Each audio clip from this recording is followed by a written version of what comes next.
Recognition looking at me for the pay cut. Bahamas, I be looking at you from the face down. One Mac 11, you can boom with the bass down. Skimming, and let me tell you about my life. Painkillers only put me in the twilight. But pretty pussy and Benjamin is the highlight. I tell my mama I love her, but this what I like. Lord knows, 20 of them in my Chevy. Tell them all to come and get me, reaping everything I stole. So my karma come in heaven, no preliminary hearings on my record. I'm a motherfucking gangster, silence for the record.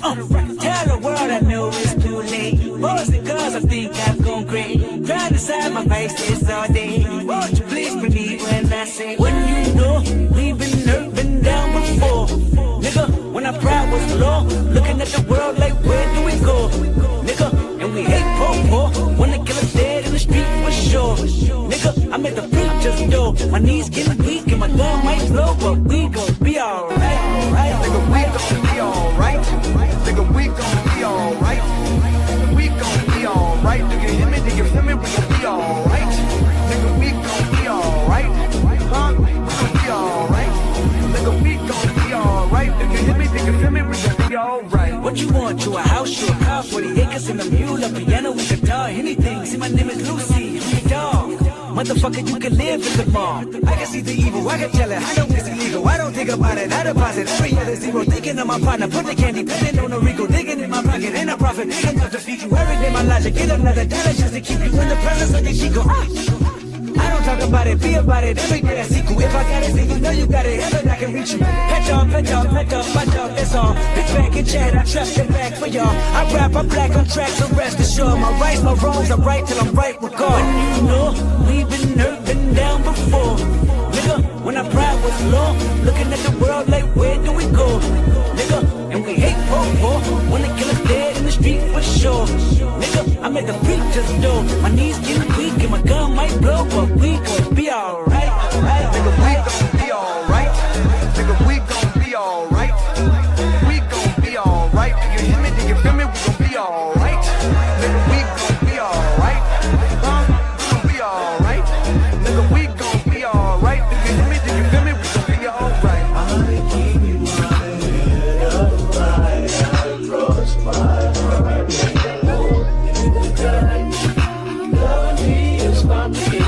Too afraid of my changes. I'm alright in your favor. Dark nights in my prayers.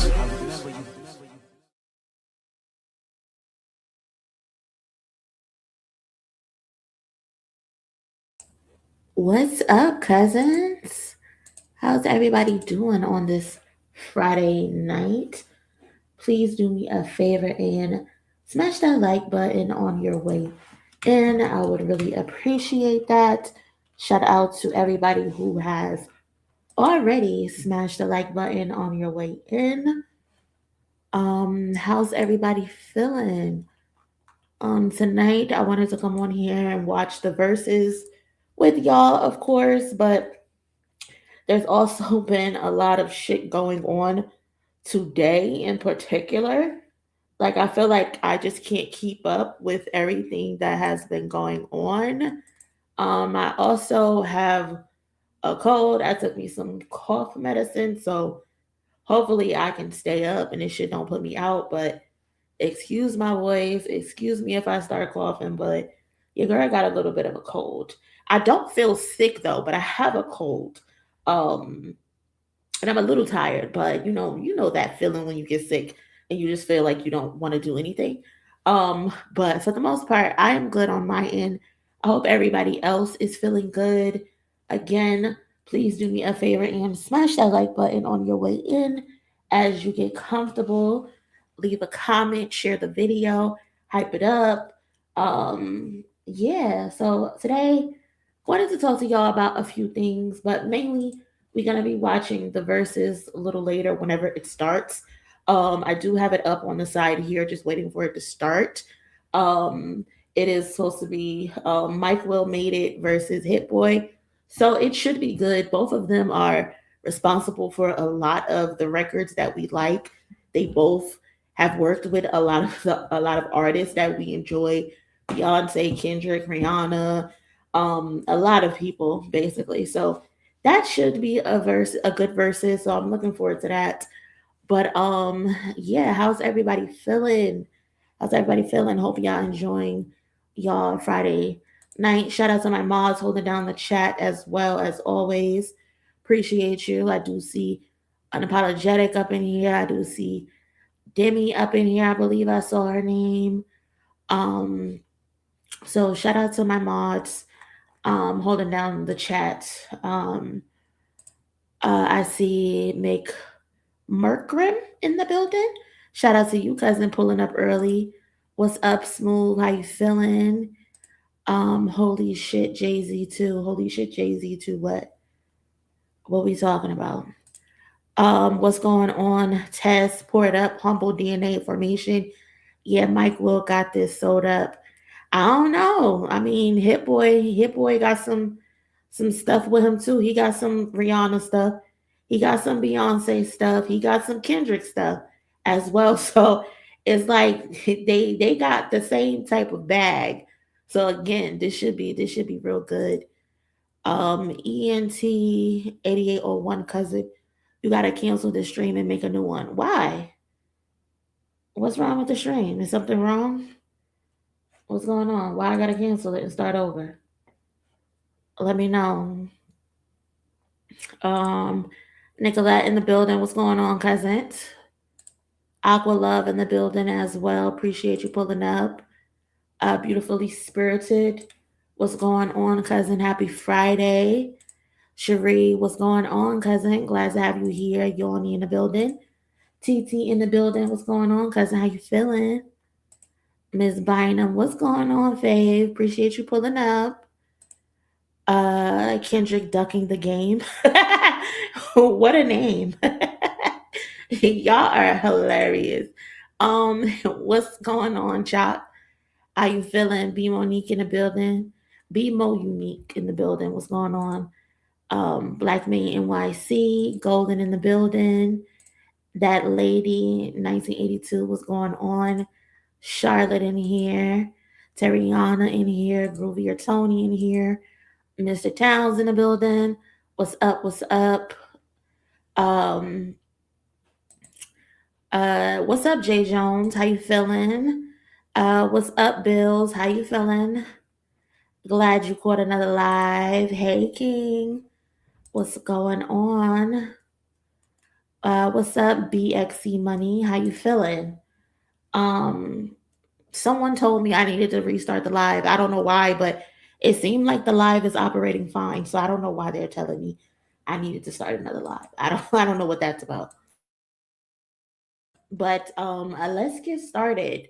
I ain't even gonna hold y'all up. First topic on the docket already. I'm pretty sure y'all have seen the game and the shenanigans that he's up to. So let's just get that out the way. Let's just start with that. So the game, I guess he released a deluxe to his mixtape that he previously put out where we all assumed he was taking shots against Kendrick. And you know, they tried to gaslight us into saying, oh no, he's not taking shots at Kendrick, blah blah blah blah blah blah blah. A bunch of BS essentially. But he released a deluxe mixtape, and on the mixtape, he had the following quote where he said, if I ain't the best, basically, if I ain't the best rapper from Compton, it gotta be Kendrick. And if Kendrick the best rapper, tell him to step up and end it. And I think the rest of the quote was about like him clapping for somebody or he gave someone his appendix. I don't know the full quote, but it's a bunch of bullshit because what? Like what are we doing? Like, why are we still here? Why are we still here? So basically, you're publicly challenging Kendrick to a battle, but you're also simultaneously admitting that he's better than you at the same time. Huh? What? how does that work? How does that fucking work? Like, stop it. Just stop it. Why? Like, is this supposed to be the competition? Like, it's smelling more like clout chasing. It doesn't smell like serious competition. It doesn't. It just seems like some more clout chasing on your end. And it's so corny. Like, you're going around looking for smoke completely unprovoked. That is so lame, especially at your big age. Like, I could understand if there was a long standing mutual back and forth between Kendrick and the game. Like, for example, there was with Drake and him, and with Drake and Kendrick, that shit has been a decade in the making. They were bound to go head up eventually. Mind you, this is the opposite side that you chose to pick. Nobody cares that you picked that side, but that's the side that you chose to pick.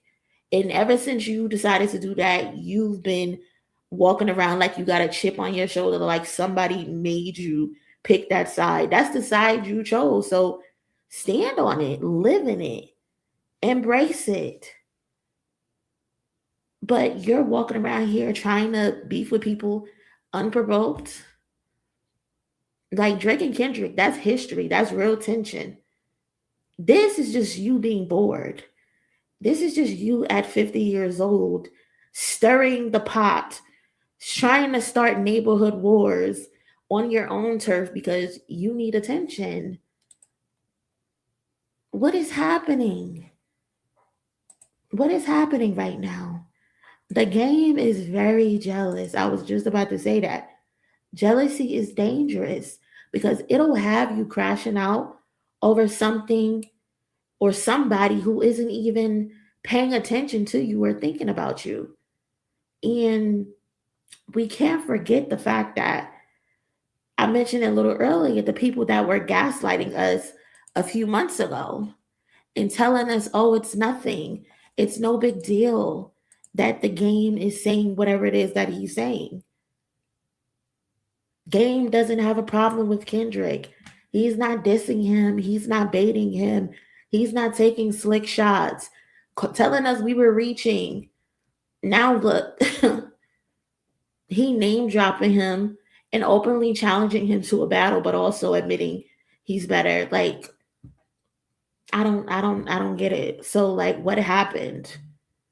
What happened? What changed? Y'all were literally gaslighting us. Like, you don't randomly call out people for no reason. You don't call out the biggest name from your city as well, unless you're trying to attach yourself to somebody else's motion. Meanwhile, Kendrick is prepping for the Grammys, not pacing around waiting to spar with you, gang. That's just not what we're doing. That's just not what we're doing. And yes, y'all, I do have it on here that Verzuz has started, but I'm gonna keep going with the topic at hand that we got going on. So, but another thing, Kendrick basically proved that he was better than you a while ago. So what do you mean he needs to prove it? No, he doesn't. He proved he was better than you years ago on wax because he cooked you. I got it. How many songs that they are on together? I think 3 or 4. I say he cooked you on 4 out of 4. Some people say 3 out of 4, or was it 3 out of 3? I don't know, but I think he cooked you on every single record. Reminder: you was behind the scenes, hooting and hollering when they crowned this nigga the king of the West. They didn't crown you the king of the West. They didn't. And since we're here, let's also remember that Jason, you yourself said that Kendrick Lamar is better than you. When you put this top 100 LA rappers list together, you put Tupac at number one, Snoop Dogg at number two, Ice Cube at number three, Kendrick Lamar at number four, and The Game at number five. So even you put him over you. Even you said he was better than you. So what's the confusion? You proved to you that he was better than you. JC, you got bigger things to worry about right now. Like handling the fact that you lost your $1 million home. You have a multi-million dollar judgment against you from an SA victim. You lost your home because of it. And plus, didn't he just welcome a child, y'all? Didn't he just have a baby? Didn't he just have a baby with Evelyn Lozada from Basketball Wives? Evelyn is a terrible mother, by the way. I know that's random, but she's a terrible mother because as many dicks as you done ran through, you know the game. You should be able to spot a mark, a lick, a player, or whatever from 30 blocks away because you have been in this game for so long. And the fact that you didn't school your daughter is ridiculous. Now she's stuck with a baby by a 50-year-old. I know he probably gave her worms. Y'all gotta stop letting these old men pump on y'all. They giving y'all worms. They're giving y'all worms. Stop letting these old niggas pump on y'all. Okay? Then here she is crying on the couch talking about how she didn't know he was a criminal. How you don't know this man has a criminal past? You don't know nothing about this man, but you just gave him a child. Like, y'all just be sleeping with whoever. The priorities, beloved, they are bad. But anyway, let's stay focused. Disprove that you're better than me. Angle is just so childish. It's given. I bet you can't catch me. I bet you can't catch me. Meanwhile, I'm not even trying to play tag. I don't want to be bothered right now. What do you mean? Game, just stop. Just stop, game.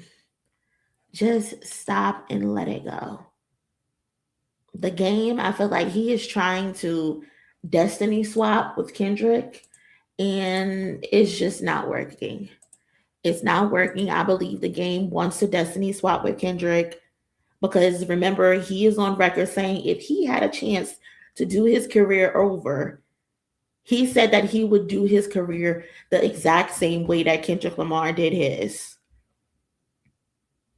You want to be this nigga. You want to be him so bad. And you were upset because you ruined your career because you want to beef with everybody. You want to start drumming with everybody instead of putting out good music. Ridiculous. You not tired, JC? At this point, you have to be tired. And yeah, that's all I got to say on this topic. Like, we're not even about to drag this out. I am not playing the clip because I don't want to get copyright strike. It's not worth it. And it's not worth me going back and having to edit it out to remove the copyright strike. So I'm just doing my due diligence and letting y'all know what's been going on. So good luck to JC. I hope this deluxe mixtape sells better than the first one because I don't even think that charted. I don't think that's charted at all. So, good luck, JC. Good luck to you. You're gonna need it.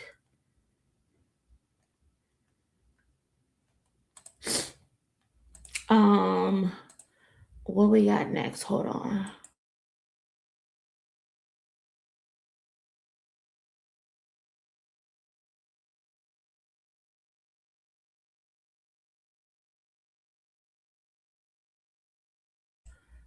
If you haven't yet, please do me a favor and smash the like button.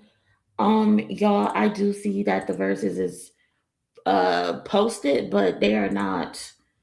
They just talking right now. I'm super excited because They just talking right now, so I'm not going to play that. I really don't care what they're talking about right now. Um, Let me see. Hold on. Moni will decide what is on her docket. Thanks. Wait, what happened? It's all over the news along with other hip hop celebrities. Uh, what's on the news? Where it is? This isn't related, but Pusha T and Jay Z both got implicated in the Epstein files today. No BS. Um, Hold on. Let me see.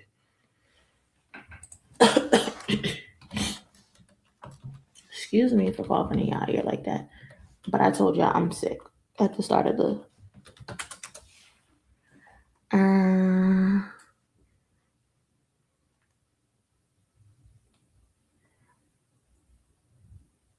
um, I'm looking. I'm on Google right now, and I don't see anything. Hey, Exhibit Alex. Appreciate you for becoming a part of the family. What's going on? Where's the article? Where's the article? ENT 8801. What publication posted it? Because from me Googling it, Pusha T, Jay Z, Epstein files, the only thing I see is Reddit. I see Hip Hop All Day, who I have blocked on Twitter. Um, and then I see TikTok, the Rap Lab. I see Drizzy's, which is a Drake stand page, 4chan, another Reddit, another random Facebook post. I see Lipstick Alley. I don't see I don't see the New York Times. I don't see CNN. I don't see Rolling Stone. I don't see NPR. I don't see NBC News, The Guardian, nothing.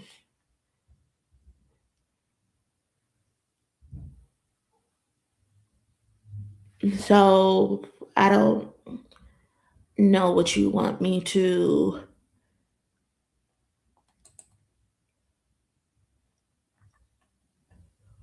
You're going to have to find me a reliable source, not a random Twitter page, not a random Reddit. If Jay Z and Beyonce or Pusha T or whoever were in Epstein's files, it would be front page of CNN. It would be front page of a real publication.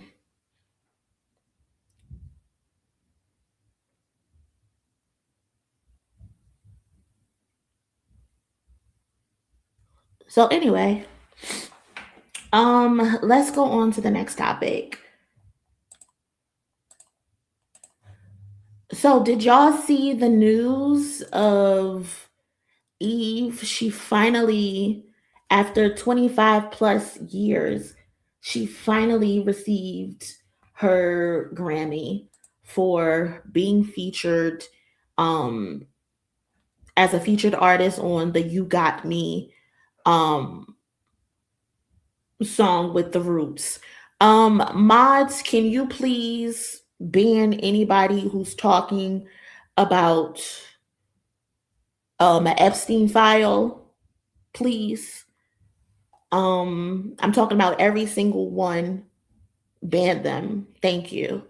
Um, so yeah, I think back in, I think it was 2000 or 2001, the Roots won a Grammy at the 42nd Annual Awards for You Got Me, which features, ended up, Erica Badu ended up being the feature on there, and the female voice on the record is Eve, but she was never credited for whatever reason. I don't know why. And because she wasn't credited, she wasn't invited to the ceremony. So she wasn't able to attend. She didn't get credit as the featured female rapper on the song, which I think is kind of crazy because she I think she's a solid part of that record, if I'm not tripping. Like when you listen to that song, like Eve's verse is definitely one of the highlights. Erica Badu sounds amazing on that record, right? But Eve is one of the highlights on that record. So for her not to be credited and it take them 25 plus years to fix that is crazy. It's crazy. But I guess, better late than never. The Recording Academy CEO, Harvey Mason Jr., formally acknowledged Eve's contribution and they corrected the oversight. If you do go on the Grammys website, it says that she now has 2 Grammys. Before it only said 1. So congratulations to Eve, like long overdue, definitely. And in her speech, I think even before that, she spoke about it. Jill Scott even spoke about it because she was originally the voice on that record. But then they replaced Jill Scott's voice with Erica Badu. And it's rumors that it was because 1, Jill Scott was unknown at the time. 2, she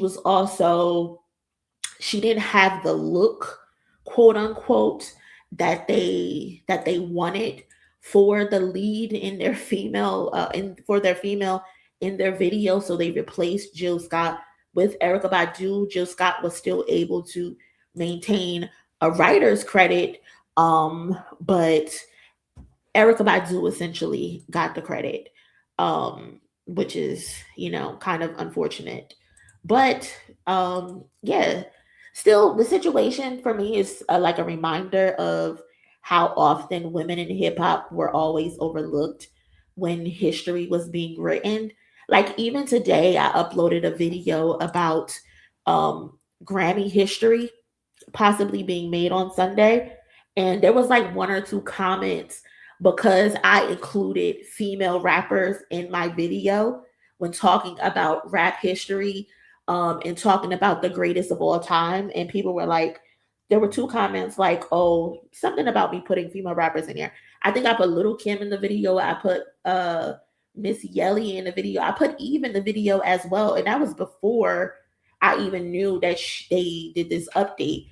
And it's like, why can't we acknowledge female rappers? Like, women are some of the best rappers. Like, I would put Missy up against any and everybody any day or any night. Period. So shout out to Eve for getting her Grammy. Again, she now has 2 all time for You Got Me In, Let Me Blow Your Mind with Gwen Stefani. But as far as Jill Scott goes, she did not receive a Grammy. I know a few people were wondering that when I put the community post up. I did a bit of research just to confirm, and Jill Scott did not get a Grammy because the Grammy that they actually won was for rap performance by a duo or group. And rap performance is just the song. So it's the singing, the rapping, the cadence and all of that. It's not for writing. And Jill Scott was credited as a writer. So unfortunately, she didn't get a Grammy as well. But we know the truth. So shout out to Eve. Brandy also was honored as well. Yes, she got an Icon Award last night. Brandy did. Pharrell also, I think Kirk Franklin as well from Black Music Matters. They gave awards to Brandy, Pharrell, Kirk Franklin, and maybe somebody else, I think.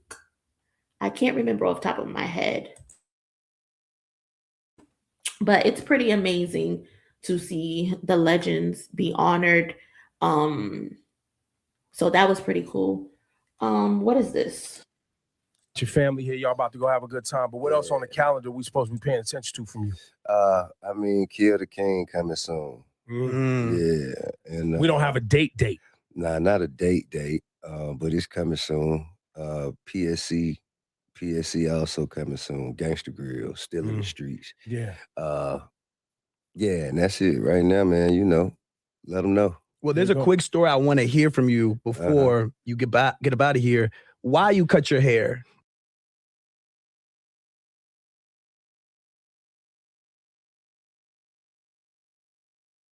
To cut your hair for this era. Well, again, as I told you, man, like why I cut my hair is not as important as why I grew it. So at back, the pandemic days, I had my hair like, kind of a little afro. My face was scruffy. Yes, I'm doing the entire Verzuz. I was out picking up some stuff from the store. A lady approached me and she said, "Hey," and then I turned around. She said, "Never mind. I thought you was T.I." I said, I got you. Got him. You know what I mean? So I felt like, I could be a little less noticeable. I could hide a little bit. And you know what I mean? So I just started growing it. Yeah.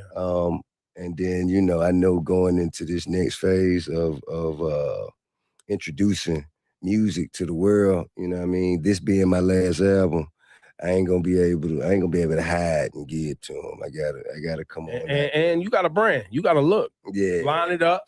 You know what I'm saying? Fade it up. Let's get back to it. Tighten it up. They want to see the hat sitting off the back into your head. You know what I mean? They want to see all of that back. Yeah. I mean, you know what I'm saying? And get what?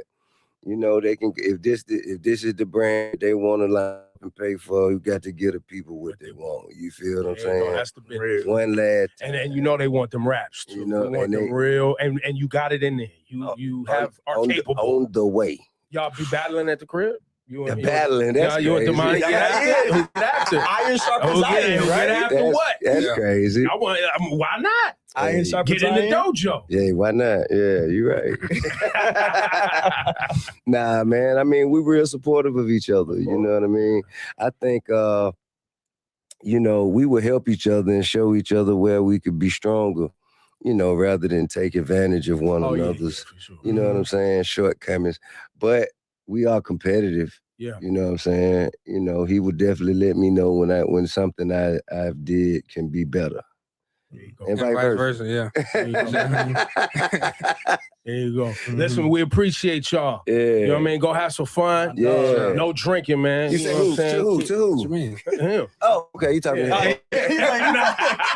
Man, you can sit on some grown. Man, grown, man. The man grown, play with you, bro. I'm still. That man grown. He's a father. I know. I see, but see how I they still play see him us, as bro? young Demont. I still see him. Man pay his own bill. That's right. You're right. Got his own family. You're right. See, they don't get this the Go pregame have for a the beer, rest of the man. night. Go have a beverage. This is our pregame. You deserve it. Go have a beer, man. I'm gonna see what's going on. Great to see y'all. Hey, man, take care, man. Bro. Thank you for coming. I'm gonna see you in a minute. Yes, sir. Yes, sir. Hey, big boy. We allowed that. Always great to see you. You want to come host this for me real Yeah, quick? we might have to sub you out. How much I gotta pay? How much I gotta pay you? Can we sub legend for legend real quick?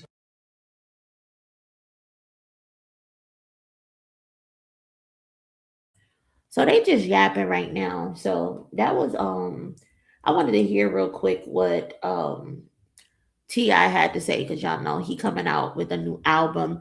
And I'm low-key interested in hearing what T.I. got to say on this new album. He says it's his last album. He's killing the king. He's gonna be introspective on this one. So I'm looking forward to hearing what T.I. got to say. This might be the biggest hits versus other than Tim versus Swizz in the Dream versus Sean Garrett.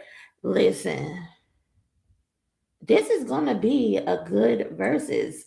I got my money on this being a good versus. I don't think people know the hits that Mike Will Made It and Hit Boy got. I don't think they know. So this is gonna be pretty good tonight. So I'm looking forward to it. But before that, have y'all been seeing this shit with fucking Don Lemon that's going on? Don Lemon and several other Black journalists covering the January 6th anti-ICE protest at City's Church in St. Paul They were arrested because they went and they did their jobs as a journalist. Like, what is fucking happening? What is happening? What is going on?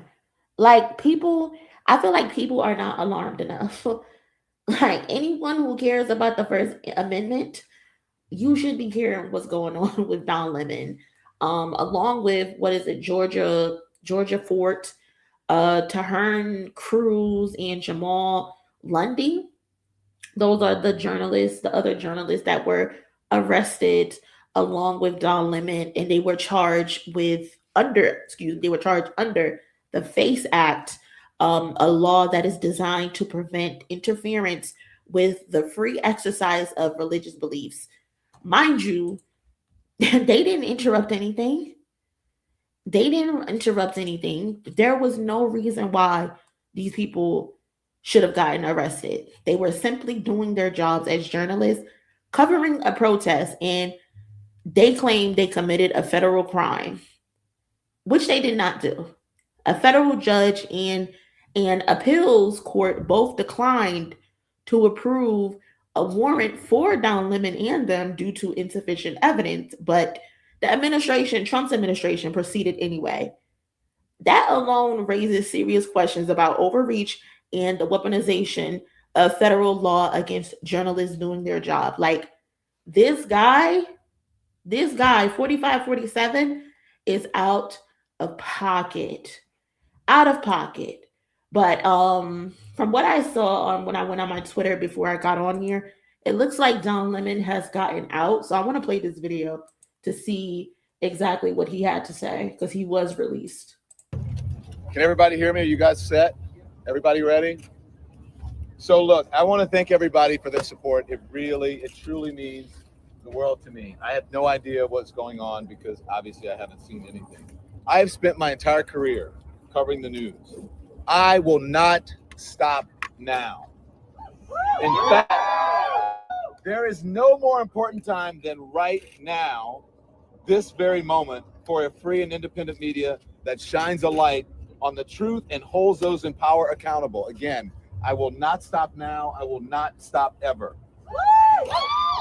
Last night, the DOJ sent a team of federal agents to arrest me in the middle of the night for something that I've been doing for the last 30 years, and that is covering the news. The First Amendment of the Constitution protects that work for me and for countless of other journalists who do what I do. I stand with all of them, and I will not be silenced. I look forward to my day in court. Thank you all.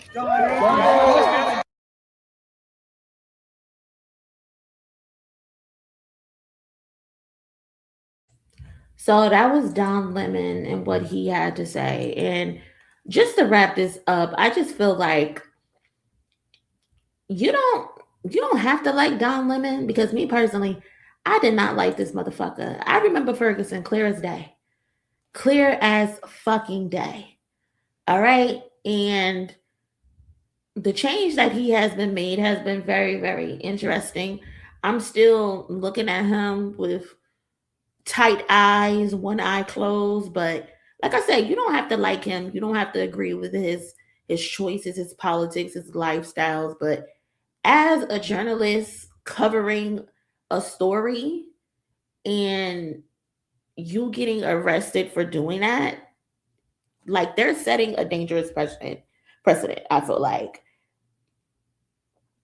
Like, mind you, there have been no arrests connected to ICE agents killing civilians, like literally killing people, killing them, and no visible urgency from the powers that be to arrest these people. No urgency whatsoever. But you're arresting people and putting them in jail for that? That's crazy. I think today they released Epstein's files. But I feel as though that's just a fucking distraction by the administration to arrest Don Lemon to just say, hey, we don't want to talk about this. We don't want to talk about Trump being in the actual files that were reported by the fucking federal government.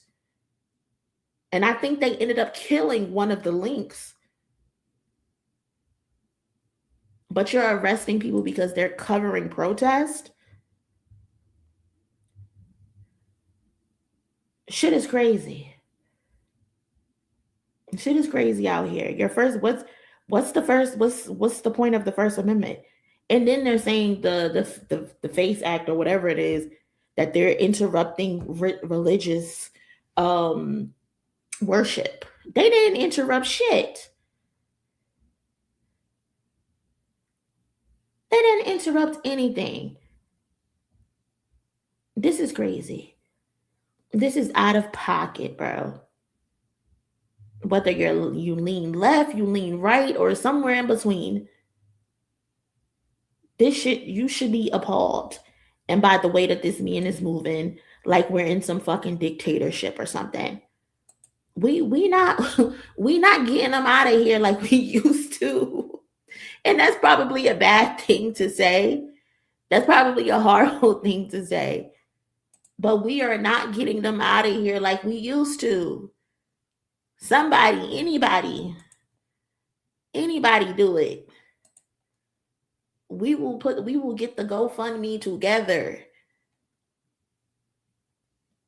I promise you.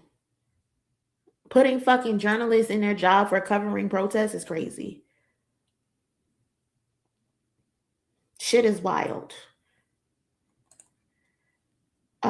If you are just coming in, MONIE has already addressed the Epstein file situation. Please honor her wishes and not speak on it in her chat at this time. I don't, to be honest, appreciate you, Ms. Bynum, but I don't care about anybody talking about the Epstein files. My only thing is, don't come in here telling me about Epstein files in regards to any person if you don't have a credible source. Don't tell me that Drizzy 2238 shared a link of some random Word document and I'm supposed to report on that. I'm not reporting on that. I'm sorry. I'm not. Show me a Rolling Stone link. Show me a New York Times link. Show me that, and I will report on it. Show me a CNN link. Until then, if you can't provide me a link that puts someone in an Epstein, that's a serious file. That's a serious file. And I promise you, the people that are coming in here and asking me to talk about something have never been in this stream ever before.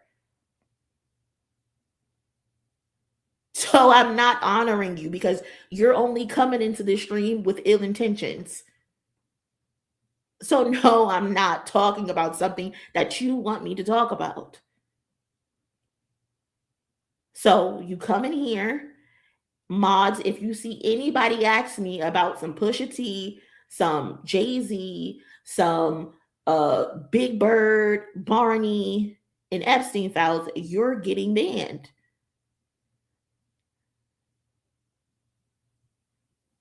So don't ask me about it if you do not have a credible source. And if you do have a credible source, please go to the Discord and drop it, or at me on Twitter with the credible link. Y'all don't give a fuck about Epstein files. Because if you did, you wouldn't champion the people that you champion.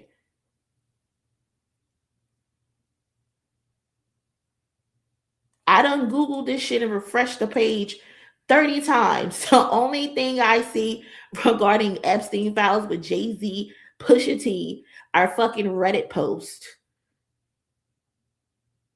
and random Drake stan pages on Twitter. You think I'm gonna report on a fucking Drake stan page talking about Epstein files? Please get the fuck out of my face. Be dead ass. Be dead. Y'all should know me better than that. Y'all know me better than that. One thing about me, I always come with a receipt. If you don't have a receipt, you should know better that I'm not going to report on it. if there's no actual receipt. So that's how I know you don't frequent this page. And if you do, you're probably brand new, you know, and that's cool. But if you knew better, you would know me better than that. MONIE is not reporting on nothing without an actual receipt. And until then, we're not talking about it.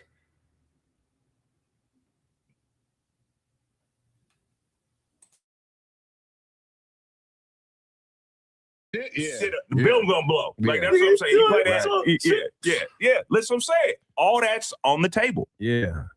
Listen, man, it's a great night, man. I love the partnership we have moving. Verzuz, Complex, Apple Music. I love the fact that we're doing it from this LA studio. We was in the gulag before. No, they had it. We've been in listen, I was telling. Of course they are.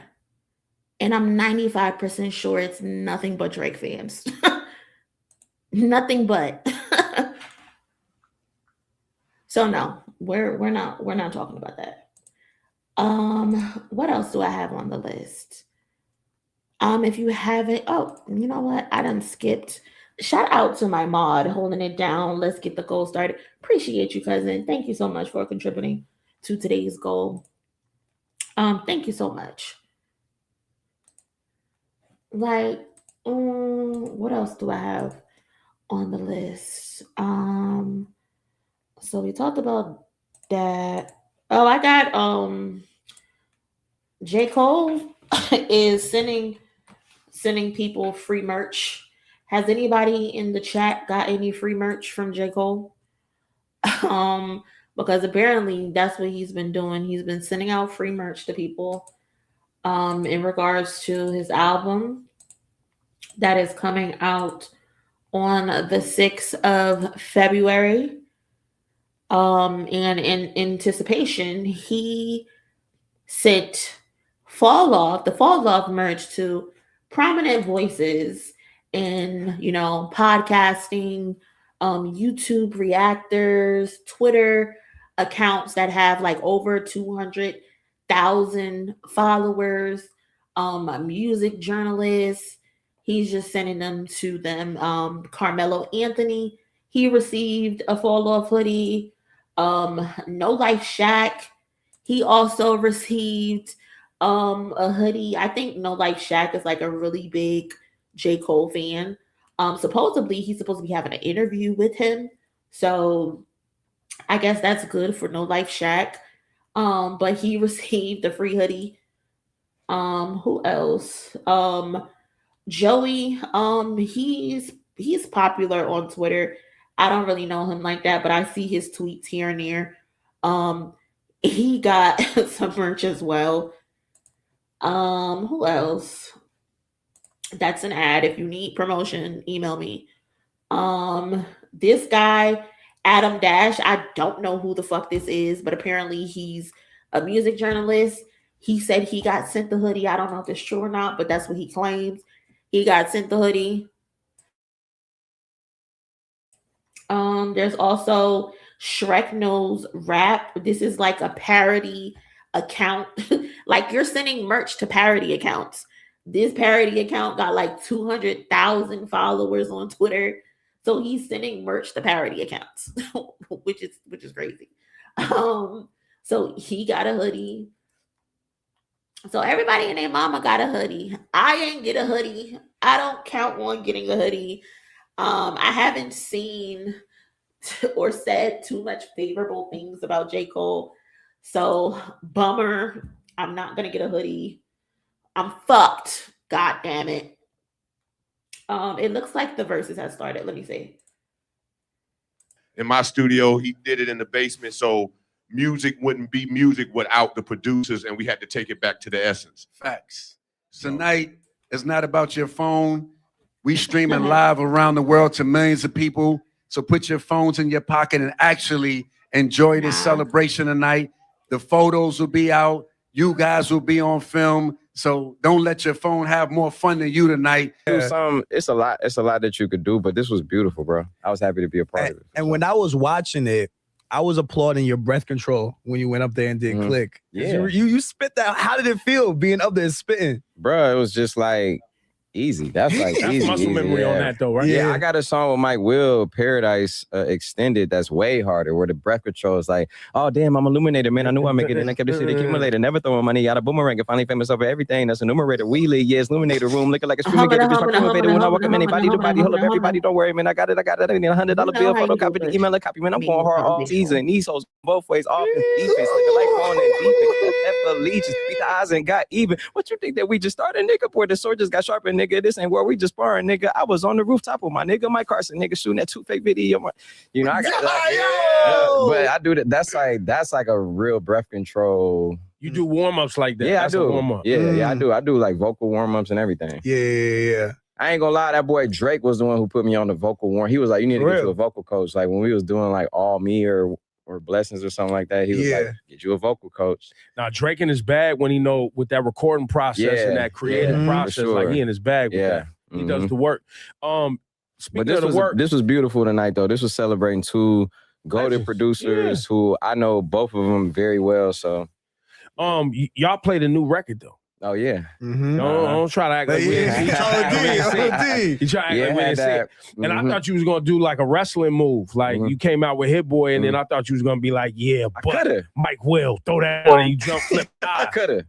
Thought about it? Nah, I ain't thought I ain't think about it. Them both my brothers, you know, Mike Will, we got, like I said, me and Mike Will got some heavy records, and me and he got heavy records. So, you know, it is what it is.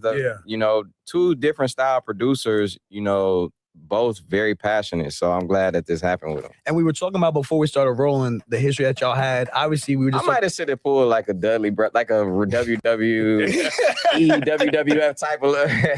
Nah, but that shit was fire. It was fire. I want to know about Click though, because we were talking about before we started rolling. I asked you, did you know that you were going to be that first verse on what became a legendary posse cut? Nah, because first of all, when we recorded the song, we were next to Buckingham Palace. Everyone was gone. It was me. Subtle flex. Yeah. The royal family was like complaining that there was like, smell weed smoke. Weed smoke. Wow. And, you know, but so anyway, bruh, yeah, I just did like we were just cooking up ideas. I did like freestyle, ended up being the first of Mercy. I did like a verse for Click and a hook. I did like probably like 5-6 ideas just because Ye was like, yo, play some shit while I go do some fashion shit or something. Yeah. And yeah, we just did it. I had no idea, like, you know, I didn't know that Click was a song. I didn't know Mercy was a song until it was dropping. You know, I remember it was a show and like they was playing my verse to Mercy and he was like, yo, everyone, like this is where it needs to be this level. I'm like, this shit I'm just freestyling. I'm like, all right, shit, I'm on. Like I'm trying to be on it, you know, so the magic always is, especially with cats like Ye and just real producers, is knowing when that vibration, that energy is right, regardless. That's what hip hop is, though. Yeah. It's a free flow. That's right. You know what I'm saying? So I don't want to belittle it. Like, you know, it's fun.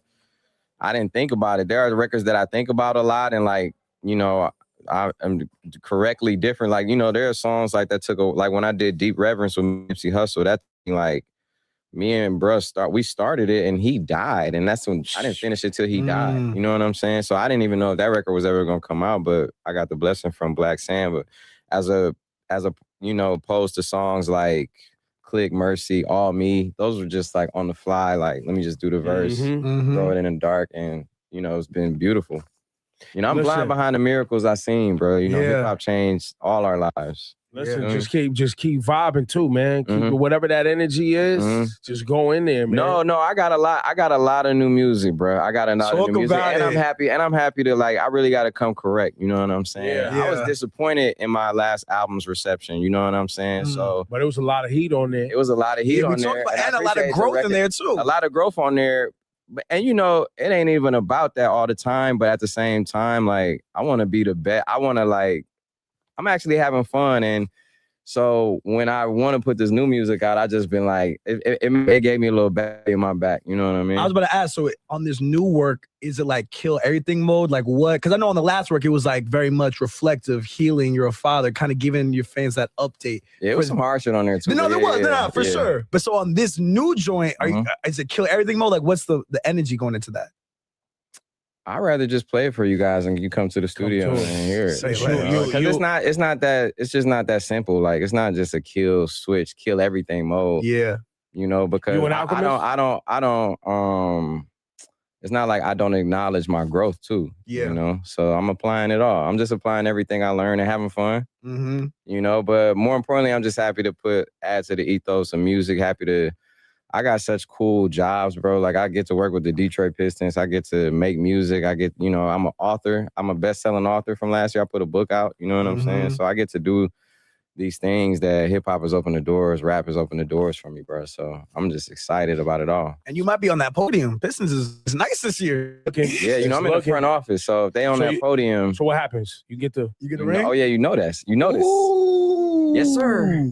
Yeah. You know, somebody said, Drake said, I wish that we were playing in the sport we were getting rings. I wouldn't have space on either hand for anything. You might have a ring for real. That's hard. Yeah, but no, the Pistons, hey, ring or no ring, they balling out of control. I'm not gonna lie. And they changed the whole culture. You know, you got to remember, it was a whole different setting 2 years ago. Heavy. They changed it. Worst team in the league a few years ago. Yeah. Literally. 2 years ago. See what I'm saying? It's the Detroit story, bro. It's like, that song Bounce Back I Got, that's a real Detroit like soundtrack, because that's what they do. You know what I'm saying? It's the magic of Detroit, bro, that I don't know if people understand what's going on. Like, even just from way back, bro, you go back to Henry Ford, right?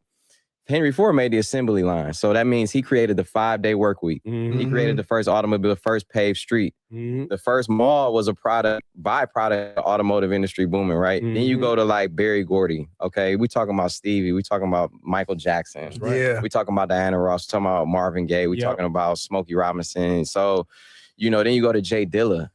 First of all, then you go to techno music, which is created in Detroit too. So the magic of Detroit, bruh, is just, and by the way, the only city to ever go bankrupt. The only city in America to ever be bankrupt. Child, whatever, Sean. Whatever you got going on. Shout out to you though. But yeah. How about that Verzuz? Shout out to this young man. Good luck on your next project. But yeah, so that was the Verzuz. So shout out to Hit Boy and Mike Will Made It. They were trying their very best, you know, to get the crowd hype. Some of those songs I would not have picked. It feels like Hit Boy, especially, he was just playing shit that he thought he personally wanted to hear. He didn't play his hit records, all of his hit records. I don't think. He just played shit that he liked. But the Verzuz, I mean, it was decent, I guess. I wasn't really keeping count. I was just I don't know what I was. I was just enjoying the moment, I guess. But if I had to pick who won, I don't even know who I would pick who had won. I'm not even sure. I'm honestly not sure who won at this point. But shout out to them. Verzuz was disappointing, but Mike Will won. Okay, cool. Also, it come out during the battle. Someone said do Trey Songz versus Neo. Absolutely not. Them two sexual deviants. Hell no. No, thank you. We are good. Plus, I think Neo already went. I think Neo went against Jonte Austin. I think Jonte Austin, if I remember correctly. I can't remember. But also, shout out to everybody who has helped me so far to reach my goal and who was donating during the stream. I know I tried to, say thank you when it was coming in, but I was talking over the music. So of course I want to, say it again so you can hear me. Shout out to Lotus Hotel. Also shout out to Demi for gifting memberships. If you did receive one, please say thank you to Demi and show her some love for gifting you a membership. Also, 513 Raise Me. Appreciate you so much, cousin. I believe you are the sponsor for today's stream, so shout out to you. Shout out to Zone Fanfic. He said, I didn't realize these producers made the sound of that time. I remember a time people value the artist just as much as the producer, so shout out to them. I could done without Young Money, Cash Money.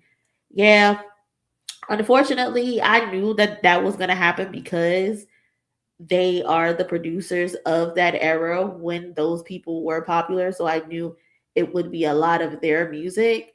Unfortunately, they are the ones who created that sound. So I mean, it is what it is. Those were some decent records. But a lot of Maga Minaj, a lot of Aubrey, a lot of Lil Wayne. It was their era. So but yeah, shout out to TT, shout out to Janelle, also shout out to TT again. Who? Oh wait, where am I? Where am I? Shout out to the cousin Be Mo Unique, appreciate you. Zone Fanfic again. I want to hate, but it's really looking like these producers made Young Money, Cash Money. Yep, exactly, cousin. Shout out to Love Child again. Shout out to Alex, appreciate you, and also shout out to Unapologetic kicking off the goal. Appreciate you, cousin. But during the stream, because like I was zoning out, I was trying to look at this document to basically try to understand what it is. And I see that it's going viral on Twitter. A bunch of rap pages, hip hop pages posted it. Again, there's been no posts or any reports from any actual publicized publications or syndicated publications. Just a bunch of rap pages who are associated with a certain someone who have been called out for that. But I looked over the document, and the document that's basically circulating online is a FBI crisis intake form, which is dated July 10th, 2019, and it references Jeffrey Epstein and an alleged child being sex trafficked. The document is labeled unclassified, and it includes a case ID number associated with the FBI's New York division. Somebody said Eminem and 50 Cent and Drake is on the list too. My thing is it a list? Like we have to, and I'm not saying this about you, Aqua Love, because I know you don't move like that. That's not your energy, but we have to be able to tell the difference between an actual list, a tip, a complaint, or just someone putting documented information down. Like this document is not a list. This is a tip. This is a complaint. What this is. So again, not you, Aqua, specifically, but by reading these 2 pages, you did more work than 99.9% of those speaking on this on Twitter.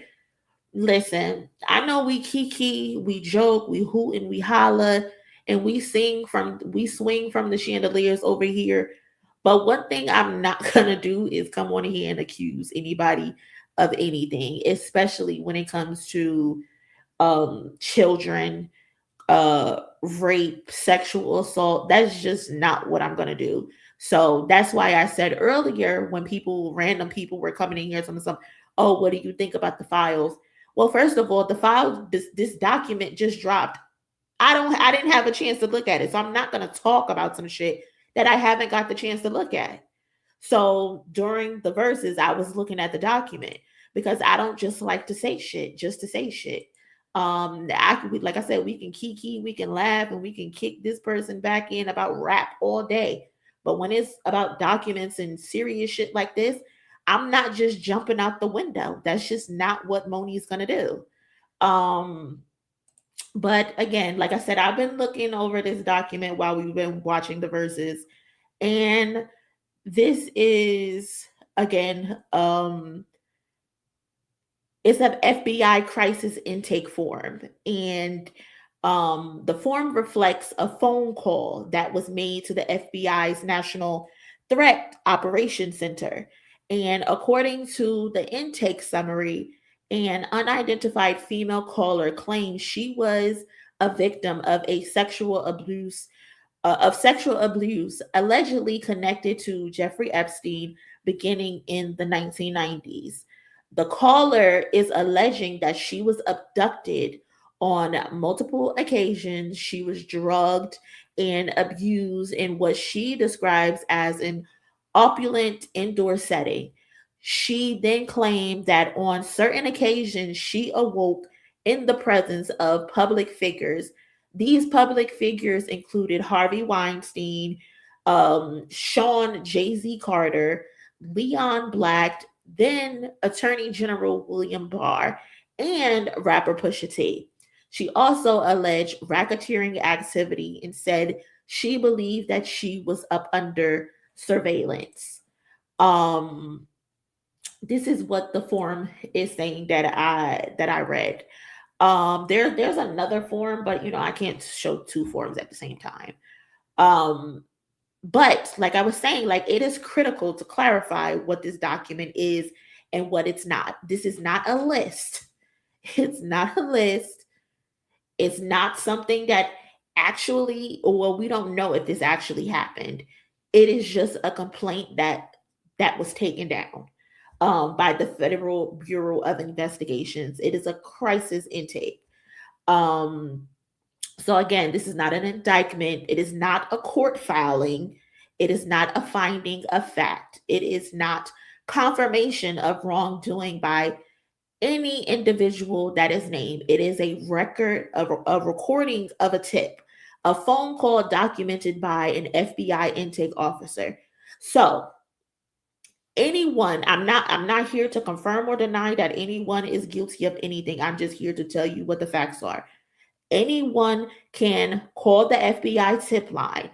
The FBI tip line is required to log all of these calls that they received. So I can call the tip line right now and say, hey, somebody just pissed outside of my door. Hey, somebody just did this. Hey, somebody just did that. They are required to document it. If you work in a call center, you understand what that means. You get a phone call, even if the person hangs up, once the end of the call loads onto your screen, you record that you received a call, but the call was either dropped or the caller on the other side of the line didn't say anything. You have to document it. That's what this basically is. And I just feel like the existence of an intake form does not validate the allegations contained within it. It just simply confirms that a call was received and it was documented. So there is no indication within the documents that the claims were substantiated. There's no proof that anything was investigated to completion, or that these tips resulted in charges against the individuals that were named. There's no corroborating exhibits attached. It's just these one or two forms that's been circulated by blogs like Karuko, Hip Hop All Day, Hot News Hip Hop. These are the people that's reporting on this situation, not CNN. Maybe tomorrow in the morning or in a couple hours, they'll have a report on it. But as of right now, there's nothing. There's nothing. These are just allegations made by an unidentified caller, and none of it was verified to be true.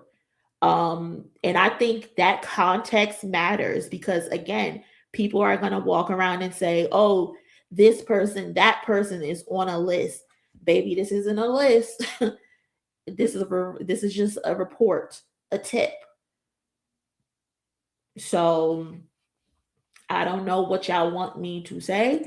I'm just here to give y'all the facts. But to break down the timeline, because I did put bulletin points in my Word document. So the bulletin point basically that I have written down is the timeline was described as approximately 1996, Jay-Z. So think of 1996. This is Reasonable Doubt, Jay-Z. This is reasonable doubt, Jay-Z. Is that they're saying was chilling with Harvey Weinstein. So when he first popped off onto the scene, Jay-Z, a rising New York rapper who was just getting Rockefeller off the ground, that's who they say was chilling with Harvey Weinstein. They're saying that in 2007, Pusha T from Virginia was when he was transitioning from the Clips, when Malice decided to back away, the Clips were no more. He was now going into his solo career. They're saying Pusha T, who had no association from what I know of with billionaires and social clubs. I just know that he knew Pharrell. He started dealing with Kanye West. I don't know. Maybe he met them through Kanye or something. Maybe he met Epstein through Kanye, if that's what you guys are claiming. Because why the fuck would Epstein be chilling with Pusha T? Like, I just want people to use their fucking brains, use logic sometimes. Again, I don't know everything. I could have a whole fucking wool over my eyes, but from what I do know and from what I do see, I just want people to do the math. The math should math. That's all I'm saying. And from what we do know about Epstein is that who does Epstein chill with? Like, who is his network? His network consisted of people in finance, politicians, academics, not the DJ that don't DJ, but he was dealing with established elite figures. Jay-Z was still coming up. Pusha T was just got out of the Clips. He's still making a name for himself, about to become a solo artist. You want me to believe Epstein was calling these niggas? That's what you want me to believe?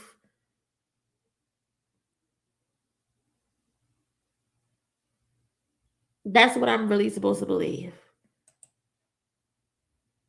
I don't know. It just to me personally, it just doesn't make sense. Also, we've seen Epstein photographed with so many high-profile figures. Donald Trump, Diddy, all different types of politicians, all different types of people in other industries. But you can't find me one picture of Jay-Z with Epstein. So of all the people, all the powerful people, Jeffrey Epstein has come across, has written down in his logs and all types of shit. Jay-Z was able to get away with not getting a photo with Epstein. It's like he took photos with these people as some type of leverage against them or something. They loved taking pictures. Exactly. Beautifully spirited. He loved taking pictures with other celebrities to document his prestige. So you're telling me he wouldn't have gotten a photo with Jay-Z? Mind you, again, this is a brand new Jay-Z from 1996. Reasonable Doubt. Why is there no photos of Epstein with Pusha T? I mean, I searched the internet to find him. I couldn't find anything. You mean to tell me Jay-Z, Beyonce were on an island and there's no photos? You know what I mean? Like, I'm just saying, make it make sense. The math should math. Again, we do not know these people. We don't know what type of deviant bullshit that they into, probably. We don't know. But what I do know is, from documented history, what I do know is Jay-Z has gone up against the Alphabet Boys at least 10 times, and he's won every single time. So you mean to tell me Jay-Z can go up against the Alphabet Boys, win 10 times, come out unscathed, and they didn't find any documentation of him in Epstein files, but all of a sudden, a crisis intake tip is going to be the one to do him in? That's what y'all want me to believe? They've never found this information on him, the FBI, and he has gone to war with them countless of times. I'm just saying, make it make sense. I mean, you can't hide forever. If you're guilty of something, eventually it's gonna come out.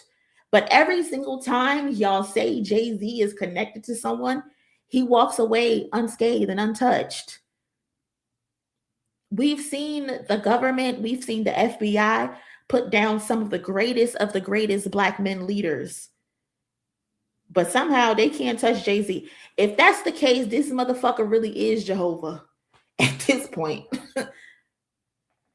At this point, that's what it seems like.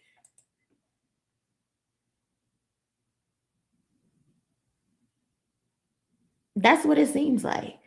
And one thing I don't like about the DOJ is the fact that they will flood the internet with a bunch of documents at one time, and you don't know what's credible or what's false. And I think that's personally messy. I think that's messy as fuck.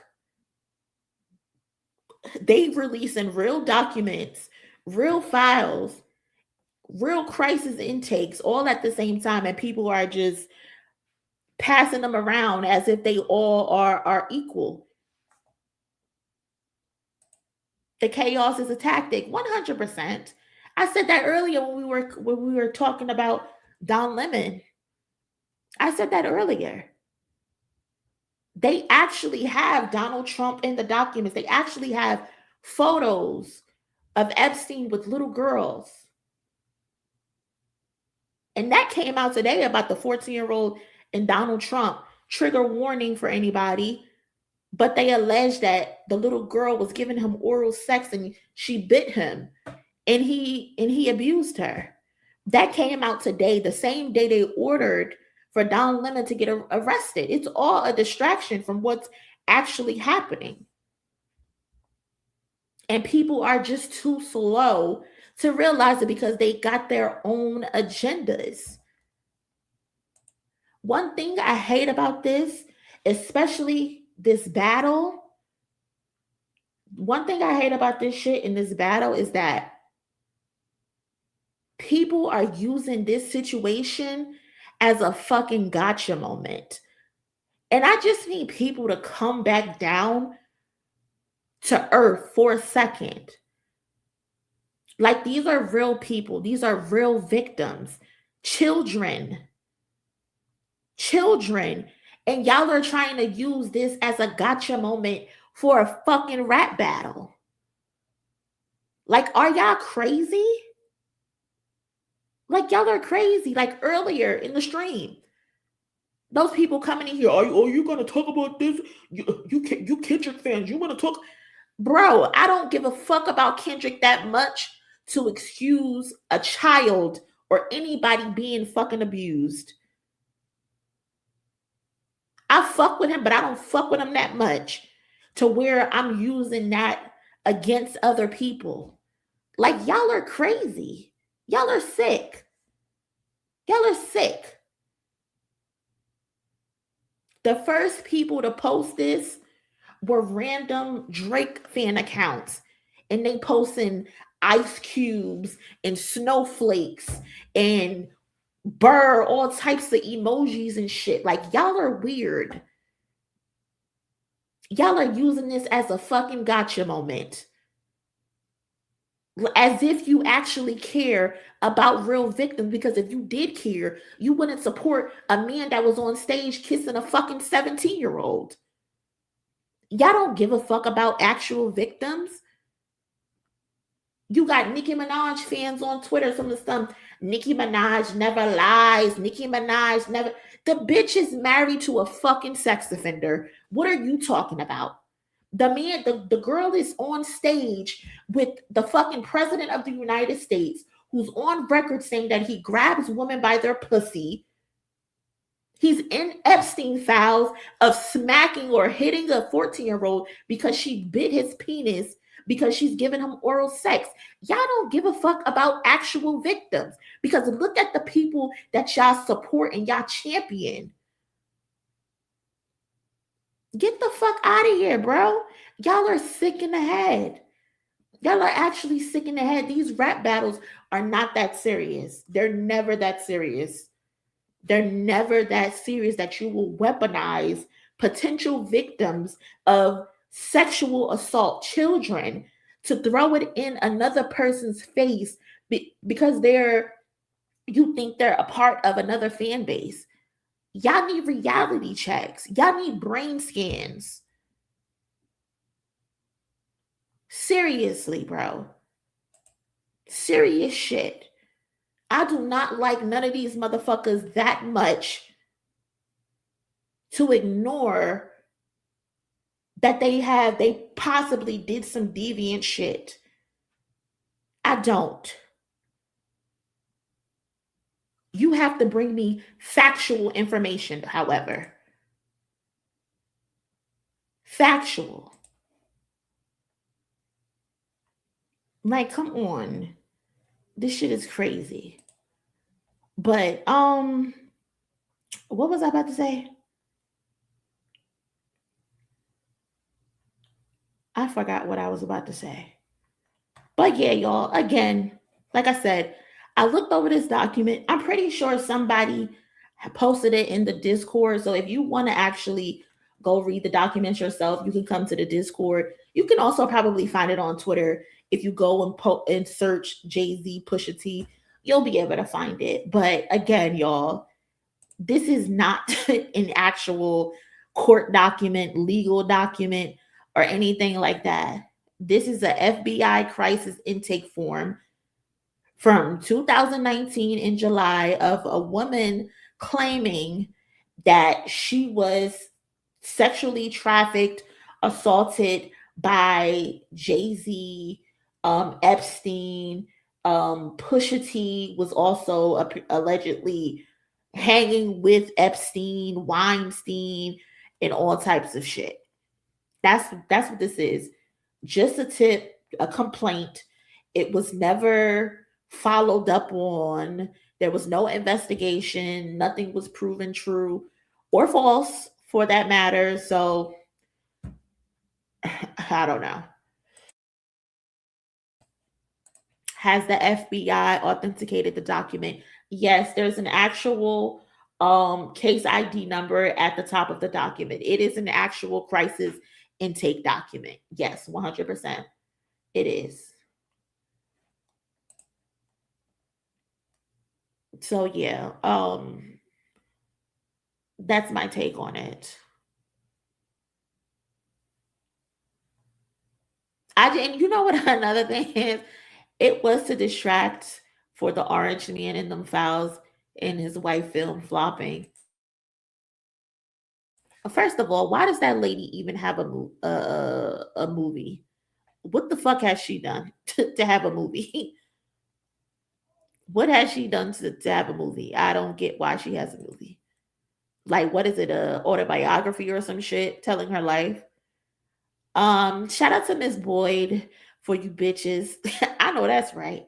Shout out to Miss Boyd for contributing to the goal. Thank you so much, cousin. I appreciate that. Shout out to you. Damn, what else was I about to say? I just lost my train of thought. I really just lost my train of thought. They spent $75 million for a flop, pair 45 of them. Just crazy. Just crazy. There's no reason why that lady should have a movie. No reason. Like, who's actually pulling up to fucking watch a movie on Melania Trump? 1996 Jay-Z was a nobody. I wouldn't necessarily say he was a nobody, but Reasonable Doubt did drop in 1996. I think it charted at like number 25 on Billboard. But that's a good point. That's a good point you say that, because people like to say that Jay-Z was not relevant back then. That's a funny thing that you did bring that up, though, because people do like to say Jay-Z wasn't that nigga. Jay-Z wasn't relevant back then. Jay-Z wasn't relevant until he got with Beyonce. People do like to say that. So it's just funny that Jay-Z is so relevant in 1996 that he now has connections to fucking Jeffrey Epstein in 1996. Jay-Z that was just selling, pushing weight, trying to make it, trying to get Rockefeller off the ground. They want us to believe that nigga was chilling with Jeffrey Epstein. They want us to believe that Pusha T from the Clips was outside chilling with Epstein. That's what we supposed to believe. And I just find it so, don't y'all find it so funny that it's always rappers allegedly in these files?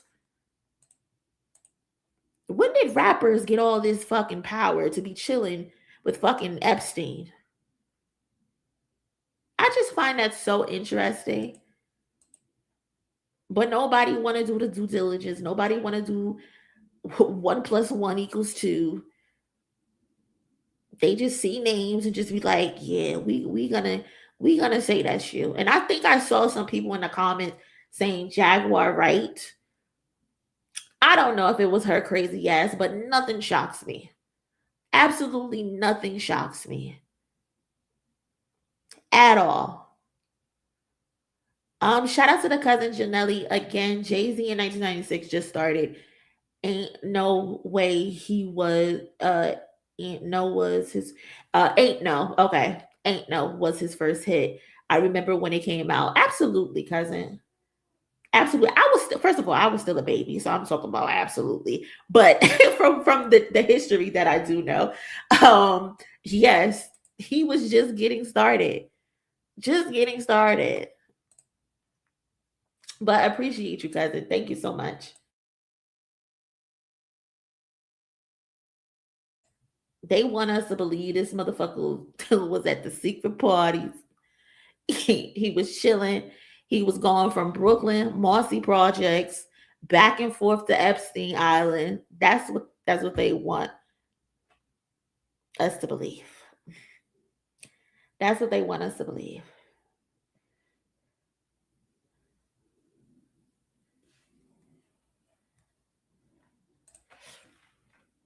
Saladalis, if that's how you say your name. The defense of Jay-Z here is gross. I'm not convincing him, but the defense is gross, and I have him as the GOAT. First of all, I don't give a fuck who you have as the GOAT. You can have him as a dog. I would not care. Second of all, what defense do I have besides fact? Was Jay-Z just starting out in 1996? Fact. Am I wrong? Tell me I'm wrong. You're upset because we're not condemning him off of a intake? I could call the FBI right now and say, hey, FBI, I have a dumb bitch in my comment section who says we are defending someone because they were also in a crisis intake file. And they would document that. And then I can go and Google it and pull it up and see that the FBI documented that I called them and said there's an idiot in my comment section.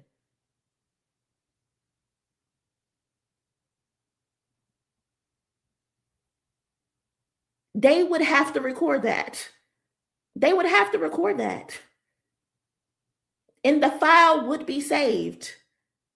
So you're upset because we're not condemning him off of a crisis intake, and we're putting 2 + 2 together and making 4? Get the fuck out of here. Nobody is telling you to stay here. If you don't like what's going on in the chat and you don't like what's coming out of your phone speaker or your laptop speaker, find the exit, please. Do us all a favor. Find the exit. We don't know these motherfuckers. We don't know if they're guilty or not. We don't know if they're deviant. We don't know what the fuck they're into. We don't know. But what I do know is what's on the internet. And what I do know is in 1996, Jay-Z released Reasonable Doubt. In 1996, Jay-Z was starting up Rockefeller, trying to make a name for himself. So you want me to believe that Jay-Z, that was still moving weight out of Marcy Projects, was somehow flying back and forth from Brooklyn, Marcy Projects to Epstein Island and raping people? That's what you want me to believe? I'm sorry, Silas Dallas. I don't believe it. It just doesn't make sense. And if I ever am proved wrong, I've never been able to tuck my tail. I'm one of the first people who always come and say, I was wrong. I was 100% wrong. I am notorious for that. If I'm ever wrong about something, it's very rare, but I'm 100% able to come on the internet and say that because, again, I don't know these motherfuckers. I'm just going off of common sense. Why are you upset about that? Why are you upset about that? You don't have to be talking about me. You're talking about my chat. You're talking about my cousins. You're in my chat. You're calling my chat toxic because they don't believe a random complaint. That ain't cool. All of us in here are clueless.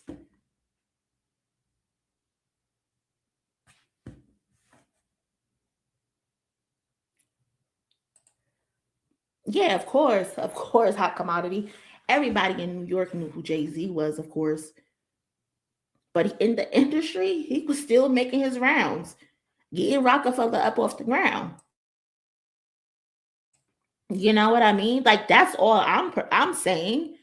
I'm just trying to put two and two together.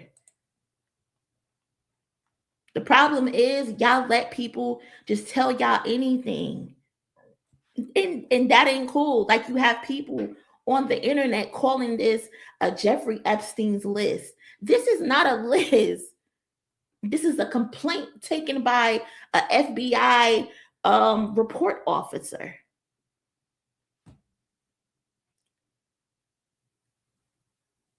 Don't y'all understand that's how people get sued? MONIE's not getting sued. MONIE's not getting sued. Yeah. How commodity? Yeah, I know you're agreeing with me. Yeah, definitely. I know you're agreeing with me, cousin.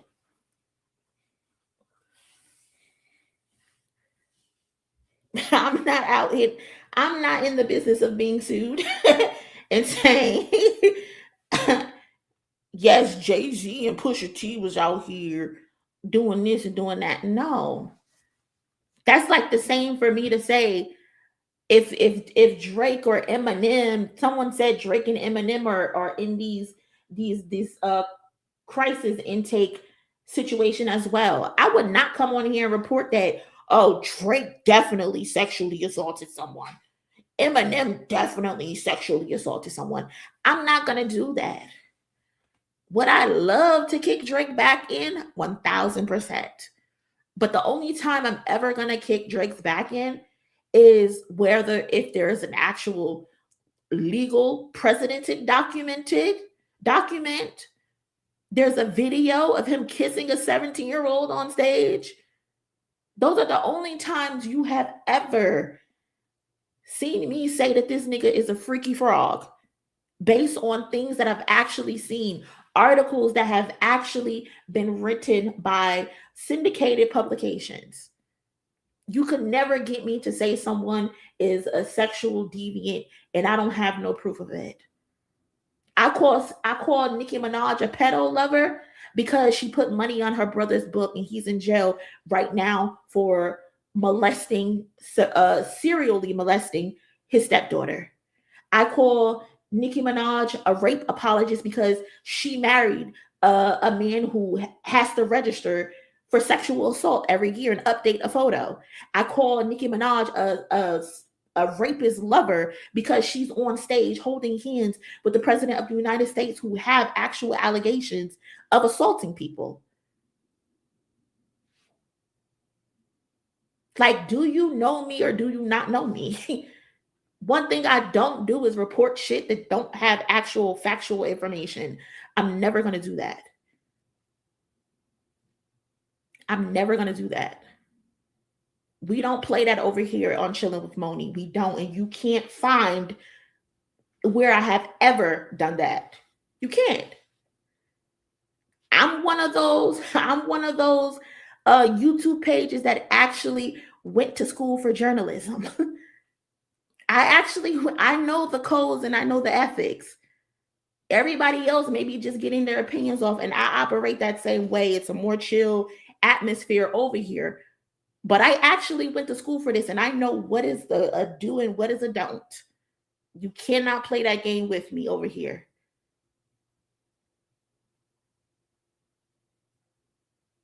We can't do that over here. We're not operating that way.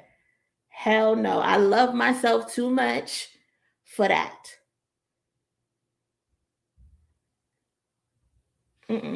No. Hell no. He was. And he's still the president of the United States. What? You just called out Mystical and Trey songs. We don't. Yeah, like Big Sean and Hit Boy just premiered a song with Mystical on the hook. Like, read the fucking room. What are y'all doing? What are y'all doing? Mystical is currently in jail for rape right now. This second, he's in someone's cot behind someone's wall. And Hit Boy and Big Sean, you're gonna go sample him on a song? Y'all are crazy. Y'all are insane. I do not want to see Mystical and Trey songs nowhere. We don't play about it, hot commodity. That's a fact, cousin. I'm a subscriber and Discord member. There is no need to trip on me. I'm not tripping on you, cousin. What I'm saying to you is don't call my chat toxic. How is the chat toxic? Maybe I missed it. My bad if I misread your message. But how I took it was disrespectful.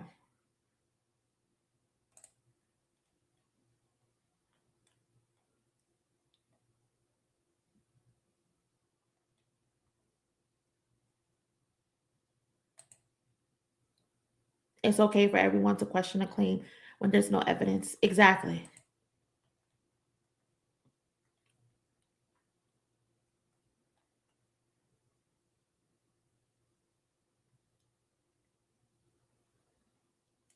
Chill out. No bullying in the chats.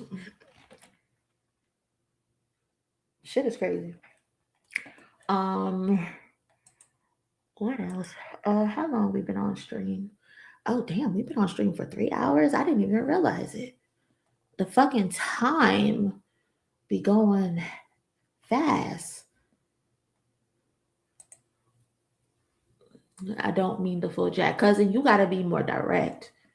If you see somebody toxic, you got to add their name. You got to add their name.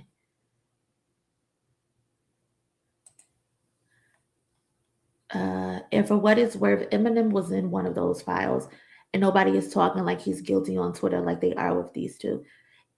Because it's all intentional. You are so right.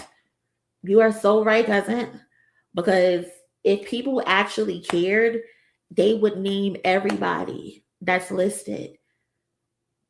But they don't, because they have intentions.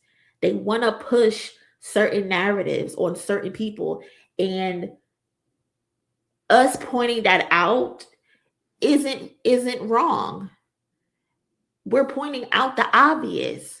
That's the same thing I was just saying the other day about people talking about championing 50 Cent.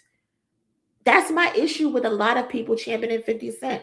I was on Twitter, TikTok. I was scrolling on TikTok one night, and I seen a girl post a video, I can't wait until 50 Cent gets such and such. And I'm just like, you can't wait until 50 Cent gets such and such, but you're ignoring the fact that 50 Cent tried to burn his baby mama's house down with her in it because a judge refused to give him the house or take the house from her. That's who you can't wait to get somebody else who you think is a sexual deviant who has actually no evidence of what you want 50 Cent to get them for. This is how I know y'all are not serious people when it comes to real victims. This is how I know y'all not serious. 50 Cent has his own allegations of sexual assault, but you want him to get someone else. 50 Cent has his own accusations of abuse. And I think the baby mother documented this shit. But y'all can't wait for 50 Cent to get someone else with no actual proof or actual allegations. That's how I know y'all are unserious. Because if you actually cared about victims, if you actually cared about getting deviants off the street, you would not be platforming 50 Cent. You would not. You would not be doing that.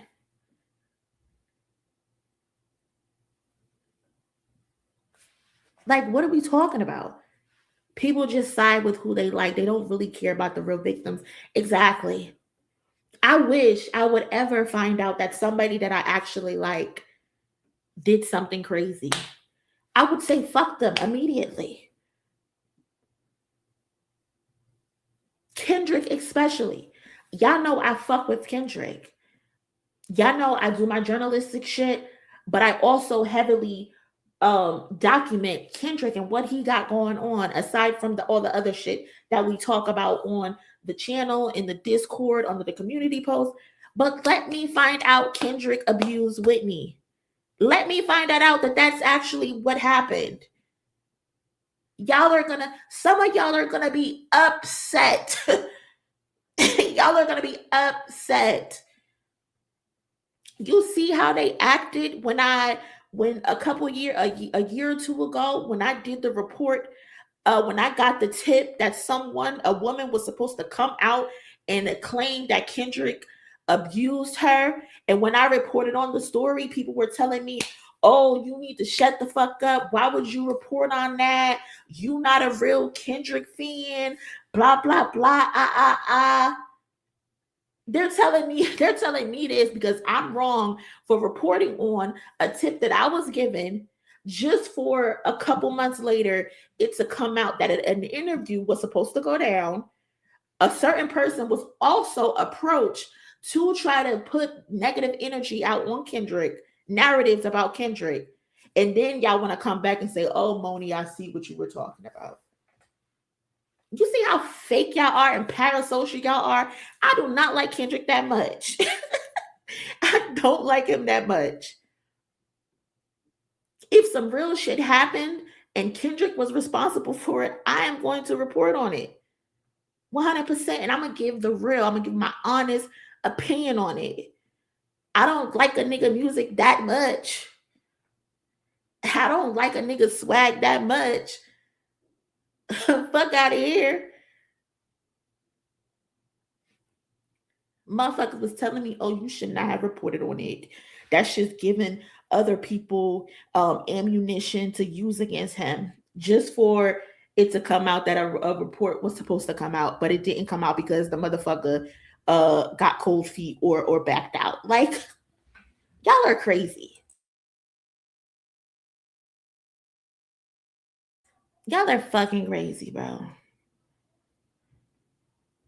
Y'all are crazy. And mind you, I'm one of the only people who actually did actual real research, even tried to call the fucking Bunny Ranch when I found out that the girl was this quote unquote security guard was an actual sex offender.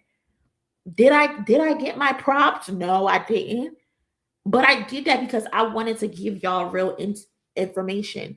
I wanted to put my journalistic knowledge to actual use. We sat up on the stream and fucking called the Bunny Ranch to try to get this bitch. We was actually out here emailing people trying to get down to the bottom of it. Like, what? I'm not just up here just bumping my gums just to bump my gums. Like, of course we do that, of course. We do that, of course, in our own time, but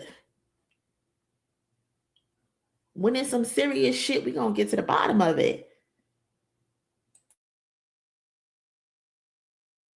Shit was crazy. When that happened, I was like, I hope it isn't true because my damn playlist is shrinking. I had to delete Aaron Hall. I Miss You, one of my favorite songs. Oh my God, Aaron Hall.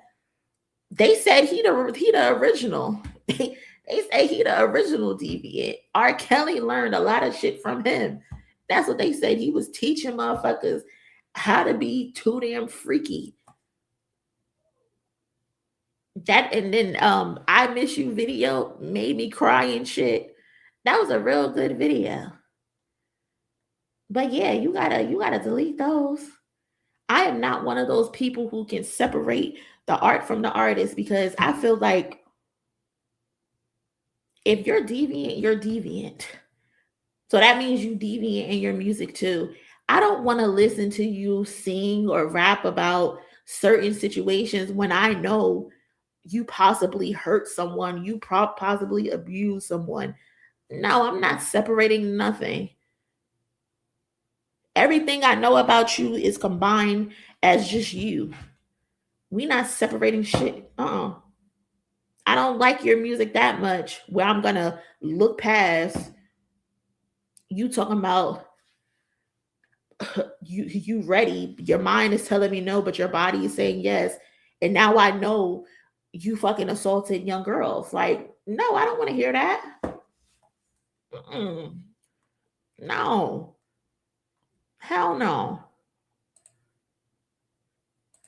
He said R. Kelly used to watch him. Ew. Come on now. Shit is crazy. R. Kelly's music don't hit the same when you know he's talking about sex and little girls. Little girls, little boys. Just freaked out and deviant as hell for no reason. Even when it comes to the racial stuff, all sellouts gotta go. That too. Like, fuck out of here.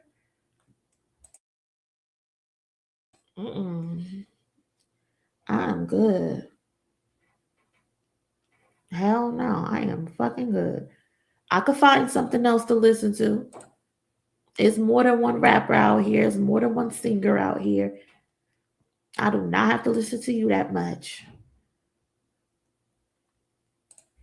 Right, exactly. That's all I'm gonna think about. What you did.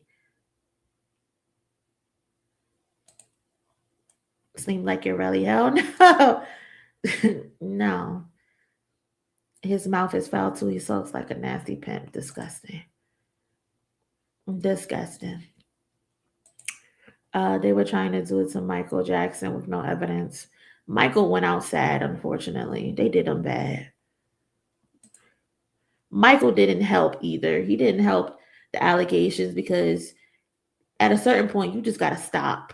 You know, even if it's nothing, you don't want it to look like something. I know Michael had like a childlike mindset, unfortunately, but somebody should have been in his corner and telling him, no, you cannot befriend children. Even if you have a mindset of a child or something, like they should have cut that shit off. I am incapable of separating art from artist. No. I can separate the art from the artist. I'm not ashamed either. Moni, remember when they tried to say that Kendrick and SZA was sleeping together and that was child, they say a whole bunch of fucking crazy shit. They said she was sleeping with Kendrick. They said she was sleeping with Dave Free. There's literally a page on, I think it's either Instagram or Twitter that's literally dedicated to trashing SZA about her being a hoe. She sleep with this person. She sleep with that person. I'm just like, people really are mentally unwell, like unfucking well. Because how do you just come up with these scenarios in your head and you believe them. And it's based off of nothing because you've seen them sing a song together. You just came to that conclusion because they sang a song together. They have to be fucking. That's wild. What about Marvin Gaye? What happened to Marvin Gaye? What he do? What the hell did Marvin Gaye do? You're gonna have to tell me. Now that I think about it, I don't really know too much about Marvin Gaye's personal life. All right, enjoy the rest of your night, Miss Biden. Appreciate you. Biggie also had a weird rap. Biggie used to be talking about sucking niggas' dicks and all types of shit. Now, I'm not against that if you like sucking dick as a man. Go ahead, suck that dick. Be the best dick sucker you could be. But that shit was crazy. He used to say weird shit about kidnapping niggas' kids and all. Just too much. Too much, Christopher. Too much. Yeah, exactly. He should have. He didn't. And I'm mad the people that was around him didn't say, hey, nigga, get it together. Neverland should have been renamed Nevermind Land. KO ass back to the damn house. For real. They said she slept with all of TD. Yeah, there was a whole rumor about her being gang banged or to be initiated into TDE. Like, people's minds are sick, bro. They're just sick. My spirit feels uneasy when it comes to MJ. I'm not saying he's guilty. I understand. I can see how shit looks. I can see both sides 100%. I definitely could see both sides. But the way he was moving was crazy. Absolutely. He did a lot of stupid shit. And there was also, unfortunately, parents who got caught trying to blackmail him and bribe him and say he did this to their children, and it was a lie. It's just all fucked up. That's why, like, I can't be famous. Like, if I was to be famous, I would not fuck with nobody. I would keep to myself. Like, you know, you have your work relationships, but I'm not trying to go to no industry parties. I'm not trying to be cool with nobody to that extent. I can personally see why Kendrick, of all artists, stays to himself. You know, like, he'll pop up at an industry event every 10 years, once every 10 years or some shit. But it makes sense because you can't trust people out here. You could go to a party, someone tell you, oh, let me talk to you real quick over here. You go into a room and there's 30 motherfuckers in there fucking and you had no idea. And now 5 years later, somebody comes back and be like, oh, I was getting sexually assaulted in this room. Who was in there? Oh, Kendrick walked in. And it's just like, now I'm a part of some shit that I didn't even know I was getting myself into. That's why I enjoy staying to myself, personally, you know? If I'm not there, you can't say I'm there. I don't know. That's just me, though. Not because she made the weekend, so she sleep with everybody. I don't listen to Drake anymore. I know that man is not innocent of these accusations, allegedly. It's just all weird. And it's not like people are just like, oh, Drake did this, and there's no proof. It's like, oh, Drake did this. Drake is a 35-year-old man. He's texting a 12-year-old, and he's telling her, I miss you, and he's talking to her about boys. Oh, Drake said, a high school is looking like Magic City parking lot. A high school parking lot is looking like a Magic City parking lot. Oh, Drake is on stage with a 17-year-old and he's kissing her and he's telling her, why does your breast feel like that? Why do you look like that? You're so thick. After she told him she was 17 years old. Drake has pictures kissing an underage Kylie Jenner. Granted, it's on the cheek, but Then there's the allegations of him actually messing with her. And that's why him and Tyga fell out, who's also a fucking weirdo because he was also fucking on Kylie Jenner when she was underage. You know, there's the Bella Hadid situation where him and The Weeknd actually fell out as well because he was allegedly fucking with Bella Hadid and she's likely underage. Like, it's just a bunch of shit. There's video of him, they're in his party and two girls who were underage sitting on his lap. You got Madison Beer in interviews talking about, oh, she went to Drake's party when she's 17-year-old. One of her friends spilled wine coolers on his clothing. And they're underage drinking wine with this grown-ass man. You know?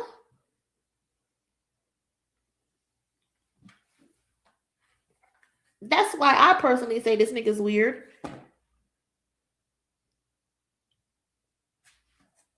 I don't know.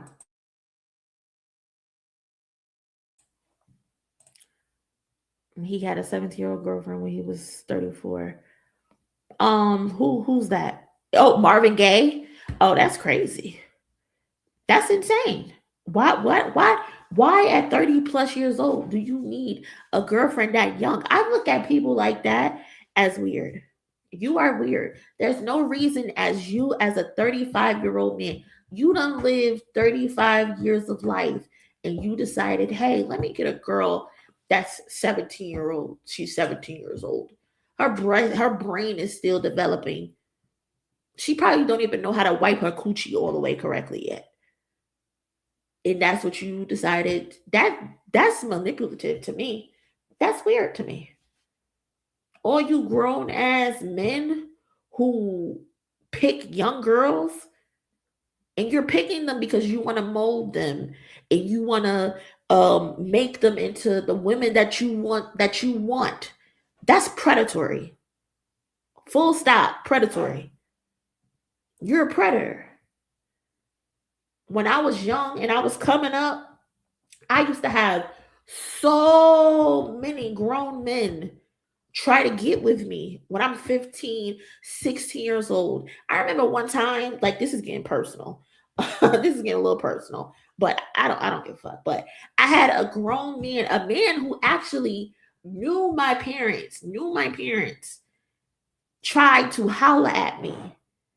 When I was 16 years old, this man done watched me grow up and tried to get with me when I was 16 years old. These motherfuckers be predators. Mind you, I did look older than what I was. I was thick, got big titties, got a fat ass, so it's like, okay, I do look older. But you, sir, you knew how old I was. You knew exactly how old I was, but you still try to talk to me because you're a fucking weirdo. And then, if I say, oh, I look older, I look grown for my age, you could still tell these niggas your age and they would not blink. They would not care. They would not care. They do not give a fuck because they're predators. They're fucking predators, bro. Shit is crazy. When you're young, you don't realize that. You think it's cool that an older guy is interested in you, especially if you don't know no better, if you don't have a parent or a guardian that's actually teaching you the game and teaching you what to watch for. You just think it's cool. A guy likes me. But then when you get older, you start to realize, like, oh, I was preyed upon. Oh, I'm a fucking victim. This nigga need to be arrested. This nigga need to be his throat slit. That's how it be. That's exactly how it be. Shit is crazy. Shit is nasty. Like, why are you as a grown man coming to pick me up from school? And why the fuck you not at work? You broke bitch. What is happening? Shit is wild. Shit is crazy. Shit is real crazy. A guy from Rolling Stones married a 15-year-old in his 40s. Just disgusting. Just disgusting. Just fucking disgusting. What? Why? 40-year-old men, you done lived 4 decades and you want a girl that's barely out of her second decade? That's a child. Fucking child. Yeah, Elvis too. Nasty, shitty, funky bitch. I'm glad that shit erupted in your ass. Nasty motherfucker. Just trifling. Mm-mm.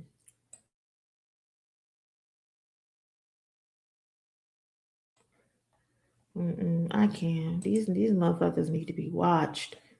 For real. On the cool. They definitely need to be watched.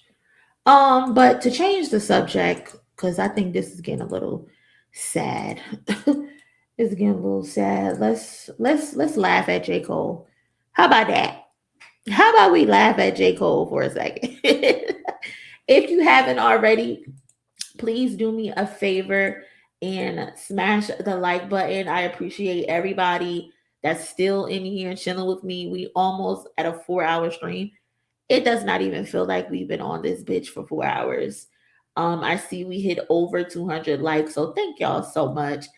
No, real talk, like I appreciate every single one of y'all who interact with my channel, because you really don't have to do that. You don't have to take your time out to chill with me, to talk to me, engage in my chat, donate to me your hard-earned money. And I'm just very grateful for y'all.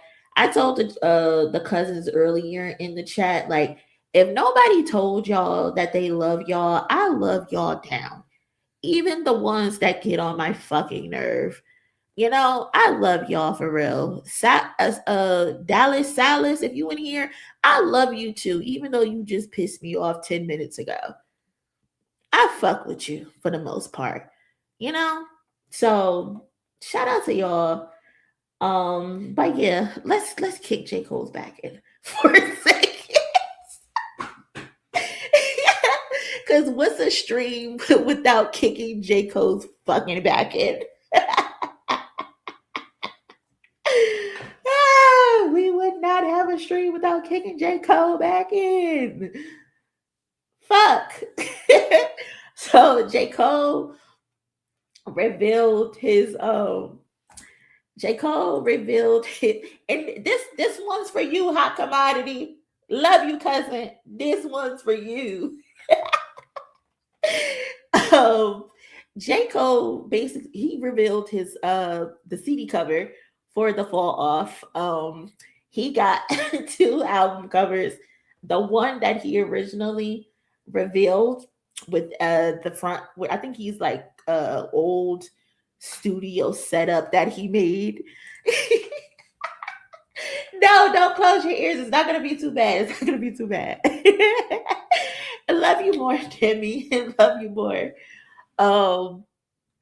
Not J Mold. That is crazy. So yeah, he revealed his new album cover. This is one of 2 album covers. We know we saw the first one, like I said, which is the old studio setup. I think he said he had that when he was like 15 years old. And this is the second cover that he's gonna go away. Hold on, let me try to zoom out because I got this shit zoomed all the way in. Yeah, so he put out, hold on, where is it? I thought I had the blurb, but he put out a blurb and it said like over time the Fall Off concept expanded and the album blossomed into a double disc. I felt there should be an additional cover that represented that, something just as strong as the first with my face on it, so that when I look back in 20 years, I can see an image of who I was at the time I released the project I worked on for so long. This is that cover, which is this one right here. So how do y'all feel about the cover? How do y'all like the cover? Are we feeling it? Yay or nay? People say it looks like a bootleg GNX cover.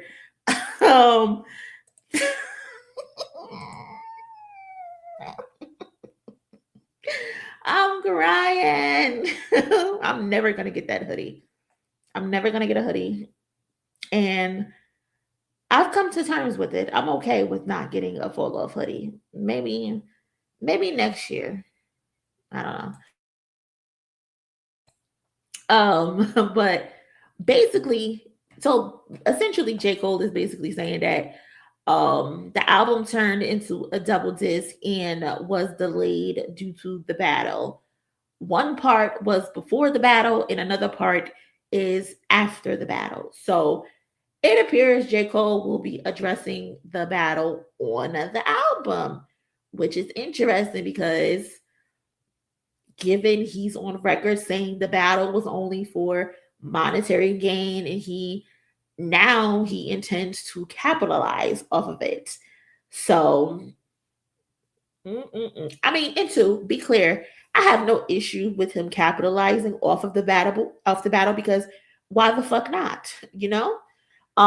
He should, but the hypocrisy, it just be so alarming with J. Cole because Cole is notorious for playing this self-righteous persona. He has this self-righteous persona, and then he goes and do exactly what he said it was wrong, and he will do it with this same straight face that he's showing on this album cover. Like, he not give a fuck about it.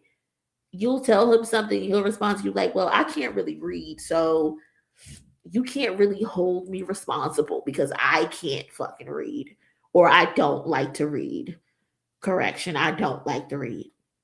Like, even on the mixtape, he's on the mixtape talking about niggas being chatty patties, gossiping, spreading gossip, but then he'll follow up with the next bar about Lori Harvey's pussy, or who she did and who she doesn't fuck. Like, you are a chatty patty too.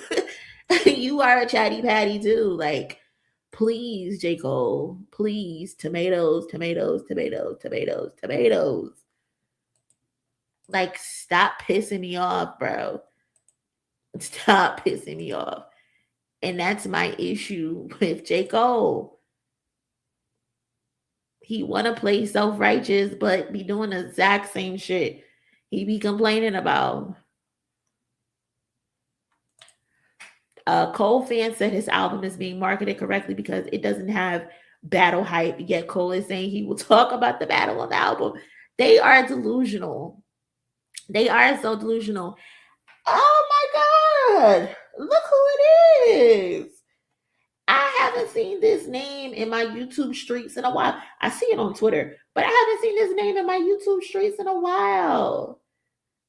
Gen X Gemini, how have you been? I hope you're doing well, cousin. She said at least he went to the barber for a fresh lineup first, like Kendrick. Yeah, he refused to get them motherfuckers washed and retwisted up. Pissing me off. I know those dreads stink. I know they stink. Mandible 51, appreciate you, cousin, for the donation. Is Jay Coward in the files? I wouldn't be surprised. I did not see anything about that. I hope he's not. Yeah, I don't think so. Again, there's a difference from a file and a list and a report intake. So yeah.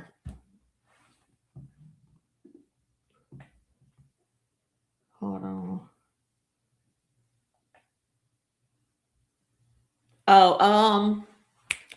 Jen, Miss Bynum said she asked about you too, and she's glad you're doing good. Damn, what I do? Dot didn't say he did it, so he don't know. Moni Koala and Charles be going off on Cole. As a Cole fan, I can't even be mad because they have good points. Yeah, Koala's hilarious, and Charles, he's so stern. He's so stern. But J. Cole fans are fucking delusional, bro. Like, I cannot stand the coal miners. I curse them out on Twitter every chance I get, and they be trying to report my page as spam. I don't give a fuck. Y'all can't take me out. Y'all cannot take me out. I'm gonna talk about this nigga every chance I get, especially when he does stupid shit. When he does something good, I'm gonna give that nigga his 10s. But right now, I'm in the business of making sure his back hurt, because I'm gonna kick that bitch every chance I get. I'm gonna kick it every chance I get. And I love the fact that fucking they've been trying to convince us that J. Cole is not taking shots at Drake on that song, on those freestyles, when it's so very obvious he's talking about that nigga. They just scared because they don't want Drake to get his ass whooped again for the second time. Because I don't think Drake could beat him bar for bar. Now, creatively, he might whoop him, but bar for bar, Drake is gonna lose to J. Cole too. As long as he doesn't be corny. He suffers from the case of the cornies sometimes.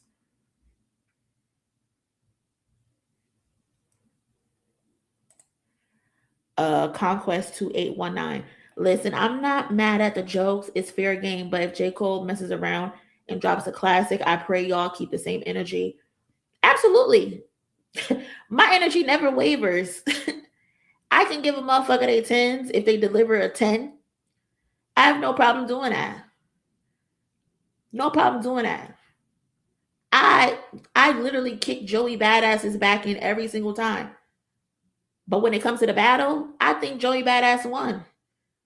The cousin's gonna tell me to shut the fuck up about it, but they could tell me to shut the fuck up. I'll be quiet right now, but when they leave, I'm gonna be talking again, and I'm gonna be saying Joey Badass won again. You know, I can give people their 10s. I'm never afraid to give a motherfucker their 10s. But I would love to see J. Cole deliver a classic, because right now he has not dropped anything that's classic material. Sorry, not sorry.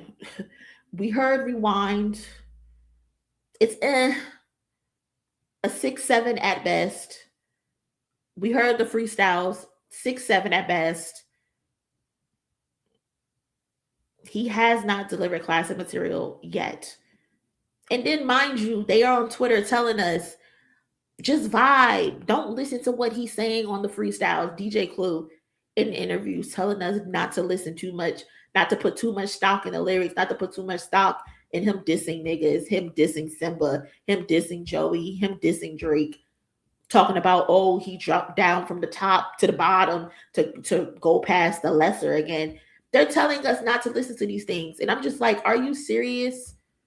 Y'all just want us to pop ass and smoke hookah and listen to the music. We're not supposed to listen to exactly what he's saying.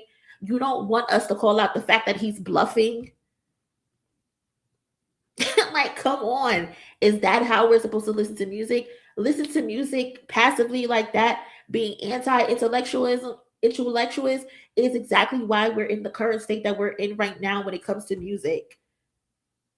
Y'all only want to listen to production and beats. Y'all don't want to actually make the words make sense.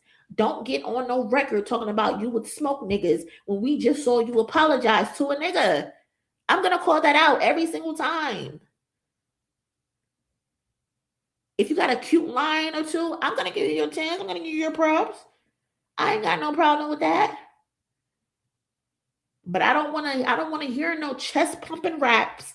If you're not saying niggas' names, if you're not being direct, I don't want to hear it. Especially not from Jermaine. Not right now. Not right now, Jermaine. Don't piss me off. Don't piss me off. You're pissing me off.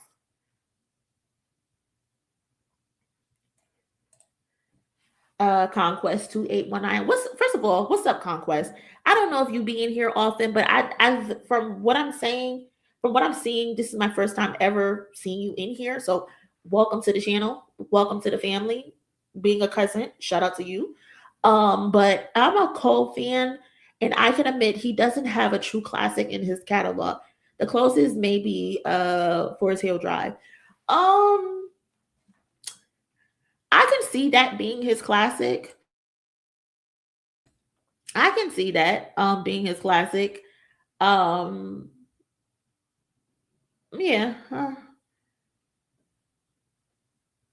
Yeah, if I would give him one, you don't think Born Sinner is a classic, Conquest? You don't think that's a classic record? But my thing is too, if you're a J. Cole fan and you don't think he has a classic after all of these years, what makes you think he could have one now? Not saying it's impossible. Hot Commodity. What is J. Cole's classics? What is J. Cole's classics? But if you don't think he had a classic before, and he has what, like 5 albums under his belt, 5+ albums under his belt, why would the classic come now? You know? In my opinion, what I think is gonna happen with J. Cole is I think J. Cole is gonna sell well. One, because he's upping the prices. I think I saw someone on Twitter today say the CD that he releasing is $27. $27.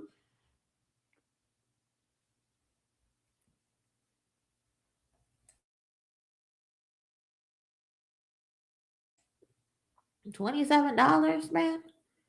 And I get it's a double disc, but the last double disc I bought was Mr. Morale, and it was $18 at the most. What? Shit is crazy.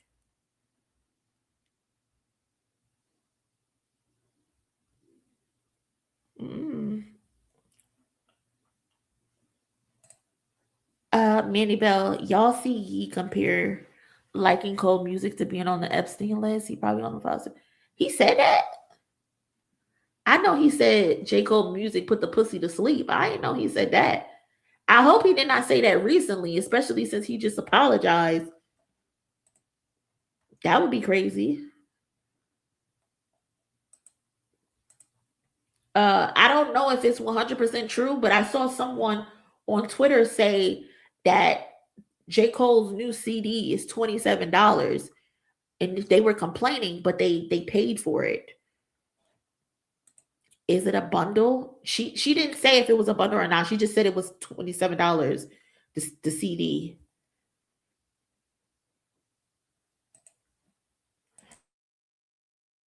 Listen. That's that. Don't quote me, y'all. Don't quote me. But that's what the girl tweeted. And I know her to be a J. Cole fan. She complained and she said, but she still gave it to him for the CD. So shout out to Groovier Tony. Appreciate you, Coney. Thank you so much for the support. Here go Lex. Lex is funny as fuck because she be creeping in the back like a thief in the night, and then she just pop up out of nowhere. For $27, it better come with a golden ticket. First of all, Nicki Minaj got the golden ticket. Nicki Minaj got the golden ticket. And apparently, someone from the White House told, I think it was the New York Times, that ticket is just for show. It does not grant her citizenship. So she on Twitter flossing that golden ticket around for no fucking reason. You goofy bitch. You got used. Just stupid. Apparently, she has been a permanent resident a resident for a while now, and she has been able to get citizenship, but she has not. Girl, what are you doing with your time? What are you fucking doing, Nikki? Just stupid. Just dumb. I'm so dead. I am so dead. Cole was complaining about bundles in his mixtape, but he charged 27. Pepper, that's what they saying. The streets are saying that. That's what, and when I say streets, I'm talking about Twitter. The Twitter streets. No, I don't think so. From what I read, hold on, let me see if I can find it. They said she's been a resident for 20 plus years since she was a child, because she was in the school system. They said she has been able to get citizenship for a long time now, but she hasn't gotten it. Hold on, let me check it on.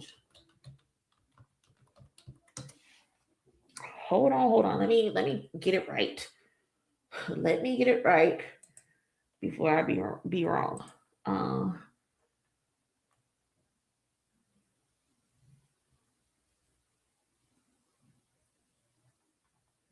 That's not true. She's not an illegal immigrant. That's not true.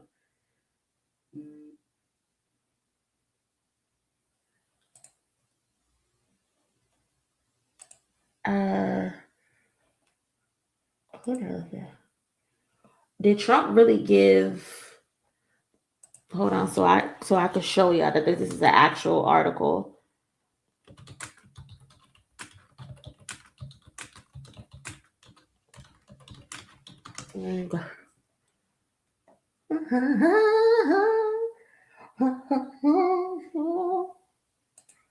The Seattle Times. Yak. Here it goes, y'all.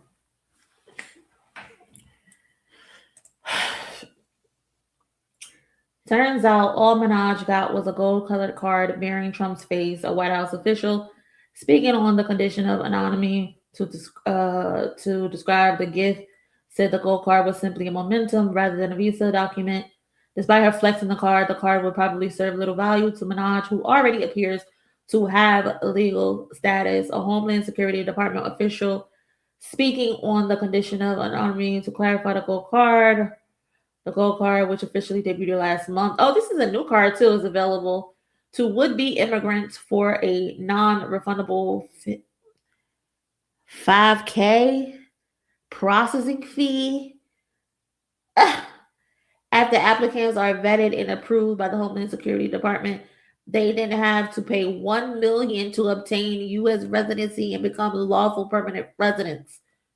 That's why she was on the internet talking about some free of charge. She got the card free of charge, trying to claim she didn't have to pay. This girl is crazy. Immigrant advocates have denounced the program, saying it will unfairly prioritize the admission of wealthy individuals, while some have also questioned the legality of the visa program. But in her post Wednesday, Minaj was originally from Trinidad and Tobago and was raised in Queens, said she was finalizing her citizenship paperwork, meaning she already has lawful permanent residence. Her representative did not respond to requests for comment, clarification on her immigrant status, or what she thought she was gaining by receiving the cards. Oh my God, girl.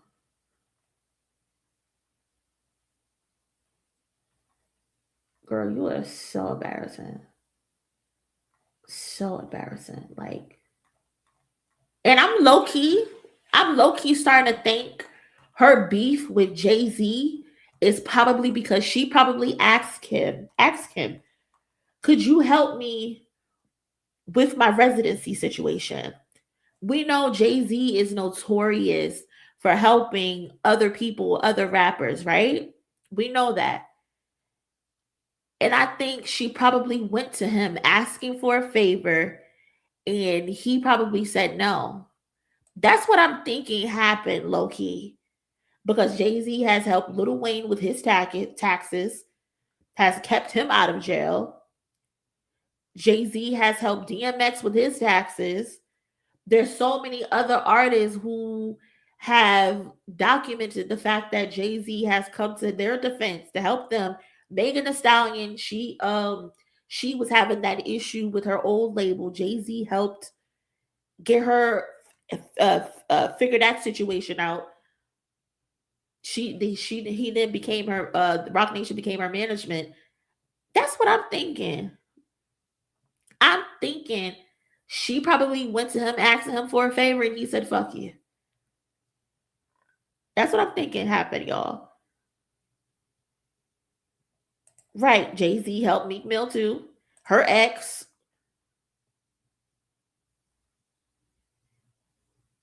I don't know. Shit crazy. Who's going to support her now? Those MAGA people don't like rap. Listen, they are using her like a minstrel show. They propping her. They sitting her down with all of these different conservatives for their shows, for them to make money off of her. She's a fucking a caricature for them. It's sad, but that's the choices she made. Cherie, so do we think Dot and SZA will perform Luther Sunday? I have no idea, cousin. I really don't know. I would like to see them perform. Kendrick hasn't performed at the Grammys in a very long time. I would like to see him perform. I think all of the nominations for Album of the Year have been listed as performers so far, except for Kendrick and SZA. Everybody else is listed as performing. So we have to see. I don't know. We have to wait and see. What ad? Pediatric psoriasis care. What do recent trial results checks? You know what? Get me off of this page. Get me off of this page.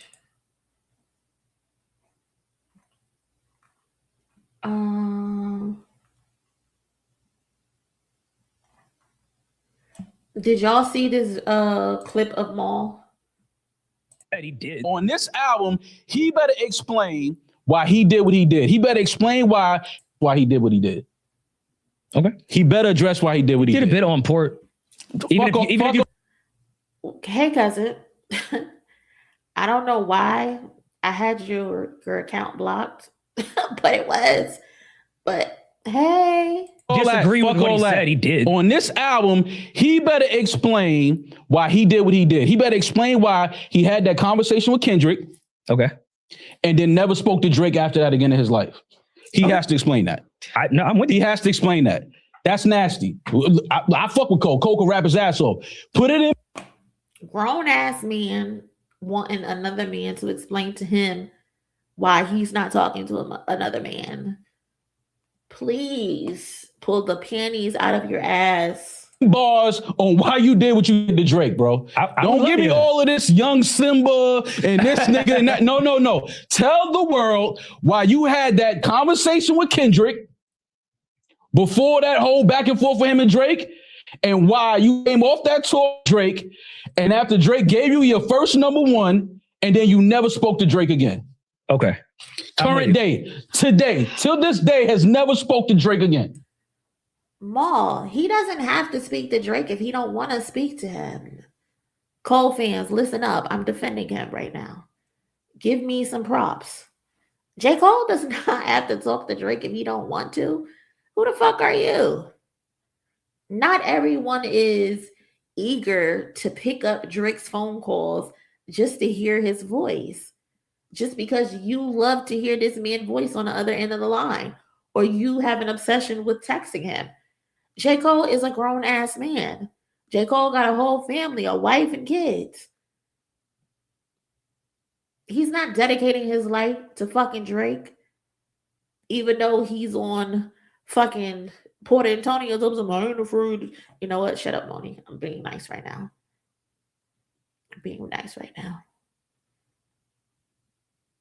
But Maul, you are ridiculous, bro. You are ridiculous. Now, tell the world why you did that. I need to know why he did that. Am I gonna clip this? Can I? I need to know why he did that. Fuck it. Is this gonna stay in this episode? Hey, Cole, you ain't even got to. Look, I'm like this. Cole, you ain't even got to DM. You ain't even got to rap it. DM me, nigga. Pause. DM. Message me. Tell me why. What did you hear on that phone call with Sir Kendrick Lamar that made you never talk to Drake again? Okay. And because that's nasty. That man had you on tour. He put millions of dollars in your pocket, gave you your first #1 song. Oh, okay. All right. Yeah. Maul, who cares? Who cares if he did all of this and he did all that? I mean, it is kind of crazy that Drake was responsible for J. Cole's first #1, and it only came in 2023, 2024, whatever that was. But who cares? You think that's the problem. They think because, oh, I did this, I did that, now you owe me your life. That's not how it works, motherfucker. We did something for each other. Like the fact that they are forgetting that these last couple of years, Drake hasn't been Drake. And Drake has been leaning on other artists as he did before. But the other artists are the ones that's elevating him. He's not elevating the other artist. He's getting with these other artists because his material has been flopping. And if it does flop again, he can lean on that. The same way he decided to go with the Party Next Door album straight after the battle, because he didn't want to put out an album on his own, as we can see, because if it did bad, it would look crazy. So if Party Next Door album with him went bad, he can just say, oh, it was a collab album. It just didn't work. The chemistry wasn't there. But we do not give a fuck that he gave him a #1. Rihanna gave Drake his first #1. Or probably not even his first #1, but yeah, Rihanna actually did. For What's My Name, I think it was. Rihanna gave him a couple #1s. And look how he treat her. Look how he disrespects her. What are you talking about, Maul? You want J. Cole to worship the ground Drake walks on because you do? That nigga don't owe him nothing. Don't owe him nothing. And if that's the case, he need to be a little bit more respectful when he mentions Rihanna's name. If that's the case, if that's how we operating. Stop talking about like Cole is like some little nigga. Like Drake gave you all Ain't this nobody charity. talking about like, yeah, little nigga. It's a fact. I don't care what you talking about, Damaris. That's a fact. He put millions of dollars and he was just on tour with him. Okay, you don't. And then gave him his first #1. Do you and think then never that spoke to him? that Cole needs Drake to put millions of I dollars don't say in he his pocket? needed anything. I'm talking about what he did. He said on port, Drake, you did a lot to me. Like he did. What are you talking? Like you still trying to defend that nasty shit? That was nasty. I'm not defending no nasty shit. I don't know what the fuck here. I don't know. We don't know what you're talking about. But you speaking like, oh, don't talk like. No, that's what he did. All I was referring to is when you're talking about one of the greatest rappers of our generation, and you're sitting up here saying he did this for you, this for you. He did. I'm talking about. Did. Okay, that's a which fact. is fine. These are facts. But the way you worded it, I'm talking facts. I don't care about how you take on what I'm wording. That's fine. That's fine. And I'm just reiterating. If you take me on tour right now and I got millions already, and you still put millions in my pocket, and I never speak to you again, that's crazy. Yeah, no, because nobody bought tickets for Cole. It was all Drake. They all bought tickets for Drake. It was nobody. That has nothing to do with what I'm saying. You guys are arguing like that. That has nothing to do with what he took the man on tour with him. No, they're trying to gaslight her. And I don't even like the bitch. But they're trying to gaslight her. The way he said it, his tone was very much, you owe me, nigga. That's what his tone was. Don't try to gaslight this girl. She is very much so responding in an accurate way because you're trying to son and little nigga J. Cole. That's exactly what you're doing. Don't try to change the subject. Don't try to change your tone and pretend this is what you meant and what you didn't mean. Or you're trying to basically son him. You're saying, oh, I put $1 million in your pocket.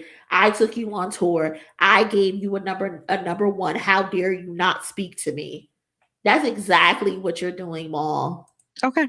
No, you my man. Yo, come on. Let's get this bag together. He did that. Let's bust this bag down together. Come on, we out. We just got this #1 song. Let's go. And then you never speak to me again?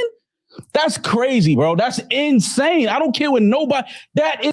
And this is exactly why Kendrick would never, granted, he don't fuck with him anyway, but this is why Kendrick would never get on another record with somebody like Drake. You get on a record with him and then they feel like you owe this man your life. And they want to throw it in your face. They want to little nigga you. Like, this is crazy. Drake benefited from J. Cole being on that song and being on that tour just as much as vice versa. Y'all both benefited from it. Drake benefited from J. Cole being there, and J. Cole benefited from Drake being there. Reminder, Drake, it is you who cannot do a tour by yourself, despite the fact that you're the most streamed artist in the fucking world, next to Taylor Swift, and you can't go out on an arena tour currently by yourself. It just looks funny, and like that you need to get J. Cole, you need to get 21 Savage, you need to get Lil Wayne, you need to get Lil Durk, you need to get Sexy Red, all to be on your tour. And mind you, when the tour number drops, J. Cole doesn't get credit for that. You see in the headline, it's only Drake. It's all the Blur tour. But he was an opening act with you, a co-headliner with you. This is why you cannot fuck with him, because he does not respect you and he does not acknowledge you the right way. I will say it till I'm blue in the face. I don't give a fuck how anybody feels. I don't give a fuck how Punch feels. I don't give a fuck how nobody feels. The Grand National Tour was Kendrick Lamar's tour, and he still said, I'm going to make this a co-headlining tour. I don't give a fuck what nobody says. You cannot convince me otherwise. And that's what real people do. They split the shit down the middle. But no, Drake didn't do that. But now you want to throw in my face what you did and what you didn't do for me? Y'all are crazy. You would never be able to little nigga me, ever. It's crazy. So to go against your point prior, I would love to hear Drake's perspective of that on Iceman as well. I would too. Yeah. But I feel like it's Cole's to talk about it, because he's the one that did what he did. Drake don't know why he did that. Okay. When he gonna speak to, yo, Cole, why you did what you did? He gonna ask us questions? Nigga, we don't know. Yeah. Cole got to be the one to talk about, yo, this is why, yo, I spoke to Kendrick. Even if Kendrick was like, yo, I'm about to say some nasty shit about him. At least Cole Drake can be like, yo, bro, he just want to fade with you. He don't even want it with me. He said he wants you on a one-on-one. Even if Cole did that to Drake, I'm not mad. But you never spoke to this nigga again in your life? Y'all can't sit here and tell me that's not weird behavior, bro. I'm sorry. Okay, so Maul, what outside of what we were just yelling at each other about, you do know and that I'm that's sorry, I'm not yelling at you. I'm yelling at the moment. I'm using a little loud, a little aggressive. I'm flipping these black magics. Never yelling at you. Yelling at the moment. Like how Simba is talking about the moment, I'm yelling at the moment. Oh, okay. Yeah. All right. Another thing that's not true, because you literally just told her you don't care how she feels. Saying is, you do know that pod talks to each other. We're not yelling at each other. I don't know. I be getting caught up in the moment. I start swinging. I don't know. But what say you in the moment? Somebody get punched in the moment. You're like, oh shit, I ain't mean to hit you. What I'm saying is, you do know that the reason why I had said, do y'all want me to cut this out? You do know that, like how me and Rory just said, we don't know these people. We don't know this. The things that you're talking about they're not common knowledge to either us or the rest of the people in the world. People do not know that. You do know that. People do not know that Drake and Cole have not spoken. I did not know that. Rory did not know that. People do not know that. Okay, you know that. Yeah. I'm just saying you're okay with people now having that information that you are privy to that we were not. Yeah. Okay. I am. So I'm not saying I don't know what was spoken about. Okay. I know that he never spoke to this man again, which is crazy. And as a fan, insane to me. I would want to hear why. Just as a music fan, not as a gossip, bro, like just as a fan, I would like to know it. Why is it a shock? Y'all remember when Drake was on his Finsta page, on Instagram, and he was liking shady post about J. Cole? He literally reposted a post about that time a fan found J. Cole's phone and called Jay-Z, and Jay-Z sent it to voicemail, and then I think the fan called Jay-Z from his phone, and Jay-Z picked up. Drake reposted that. He was sending digs at fucking J. Cole. I also have it documented on the channel how at a particular point, a particular time, period. I think it was after Port Antonio or right before Port Antonio dropped. Maul, Academics, What's the Dirt, Adam 22, they were all putting out J. Cole propaganda. It's like they all at the same time got a group text and said, hey, we're now going at J. Cole. I remember that. I remember it clear as day, because that's why I was saying to J. Cole about J. Cole. I'm like, you don't see the fact that this motherfucker is kicking your back in? He even told you, I don't give a fuck what J. Cole on. He the one losing sleep. And then you come and release that Port Antonio bullshit. That's why it's hard for me to feel bad for J. Cole, because I feel like him and Drake are the same type of manipulator. They both know exactly what they're doing. And so, here, like I said, here we have Maul talking about, oh, J. Cole hasn't spoken to him. Why haven't you spoken to him after the fact, after you allegedly had a conversation with Kendrick? Mind you, this is Maul months ago. Well, I think that's a separate combo, which I'm happy to have. That's just a whole new topic. Yes, I could see Drake being upset that Cole did that. We're not talking about Drake. We're not talking about Drake. I'm asking you, do you think if you take me on tour and put millions of dollars in my pocket and give me my first #1 song and a rapper shits on that #1 song, you think that I'm not going to engage in a back and forth with this dude? I would think so, yes. And that's all I'm saying here. So don't give me this long voice note because you know Drake ain't fucking with you. Now you want to give us. You were just ranting, bitch. Bitch, you were just ranting about why you haven't spoken to J. Cole. Why you haven't spoken to Drake, excuse me. But now you're talking about Drake not talking to him. You went from Drake is not talking to J. Cole to asking J. Cole, why you not calling Drake? Why you not talking to Drake? Which one is it? Which one is it? That's the problem with Maul. He talks so fucking much. He talks so much to the point where he contradicts himself in a clip that previously was uploaded. Every single time. Every single time you went from Drake isn't talking to Drake Cole to months later saying, well, why the fuck you ain't answering his calls? Why you not talking to him? He took you on tour. He gave you your first #1 record, blah, blah, blah, blah. Like, which one is it? Which one is it? It can't be both. It can't be Drake is not speaking to him, and then why aren't you going out your way to call Drake or talk to him? It can't be both. It cannot be both. Exactly, Nikki. He lies so much he can't keep up with the fucking lies. That's what happens when you believe every fucking thing that Drake tells you. And then you run to your podcast and you repeat it like a fucking fool. People be asking, oh, well, how does Maul know this stuff? How can he say this stuff? It's because he's getting this shit from Drake directly. The same with Academics. Both of them. Anything that they say on this internet, it came from Drake. Trust me. Trust me. It came from Drake. This shit is crazy.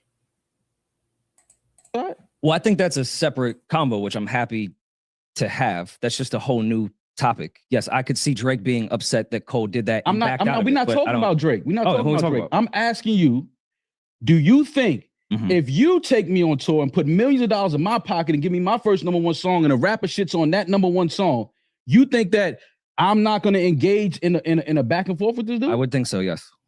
And that's all I'm saying here. So now don't give me this long voice note because you know Drake ain't. No, I don't think you're going to engage with that dude. Because the reality of the fact is, Drake got upset that J. Cole backed out of the battle because Drake intended to use J. Cole to fight Kendrick first in the battle, and then he would come in and do whatever it is that he wanted to do. And I'm 100% sure of that based on the fact that it took Drake 21 days to respond to Kendrick Lamar. During that period, He was hoping that these two motherfuckers would go at it with each other, do whatever it is that they would do. They would take each other out, and then he could come in and claim victor. I would put $1,000 on that was Drake's mindset. Because he waited 21 days and then he finally knew and realized, oh shit, I have to respond. This nigga Cole dropped out. Because he was on that tour crying to the crowd, talking about something, ain't no nigga in this world better than me. I got my chest out. I got my back straight. Drake, shut the fuck up. Where's the record? Where's the record? And then he decided to tease the record. He didn't even put it out. He tested the waters to see how people would respond to the record. That I'm positive that's exactly what happened. I'm positive that's what happened. He wanted J. Cole and Kendrick to go at it, and then he would respond. That's why it took him so long to put that record out. People had Kendrick on a clock. Mind you, I think it took Kendrick only 17 days to respond, which we see now that was intentional, that was calculated.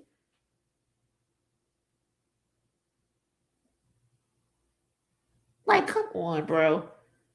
No, Drake did not want to battle him. Drake absolutely did not want to battle him. And both of them niggas should have been scared, because it shows that Kendrick wasn't scared to battle both of them at the same time. Y'all should have been scared and y'all should have been worried that this nigga was willing to take on both of y'all at the same time.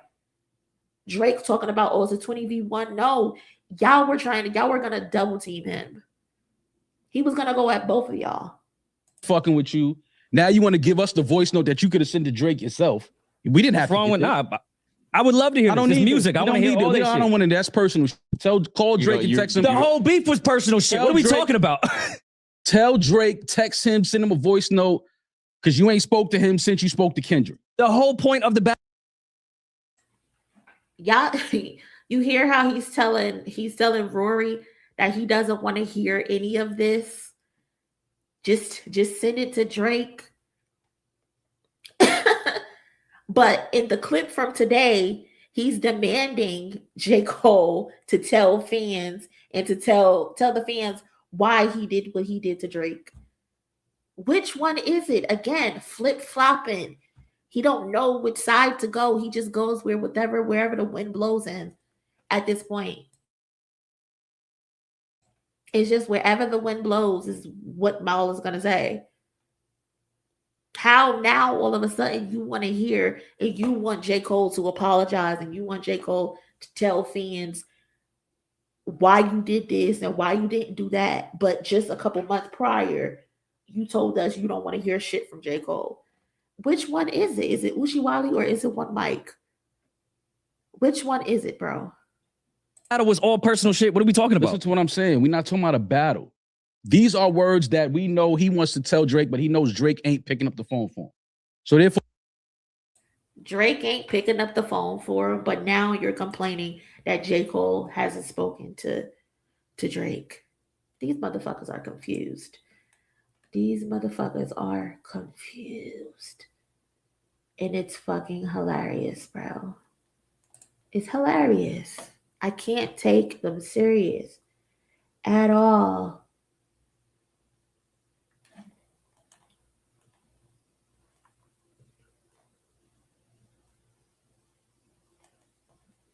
Wait till I get my money right. I woke up with that on a necklace. I swear Kanye has the same concert over and over and over and over and over again. It's always the same. Get arrested, guess until he get the message. I feel the pressure.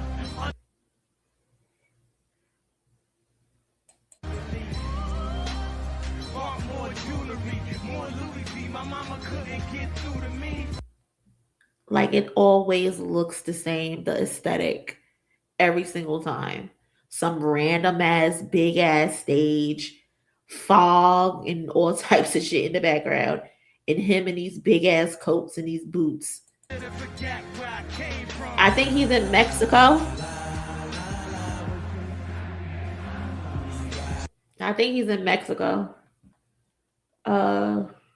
Yeah. They said he has 2 shows scheduled there in Mexico.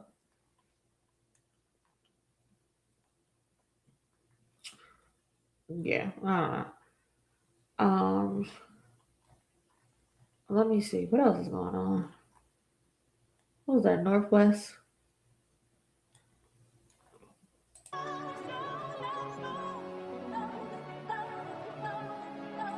I can't. I don't like talking about people kids, so I'm gonna skip that.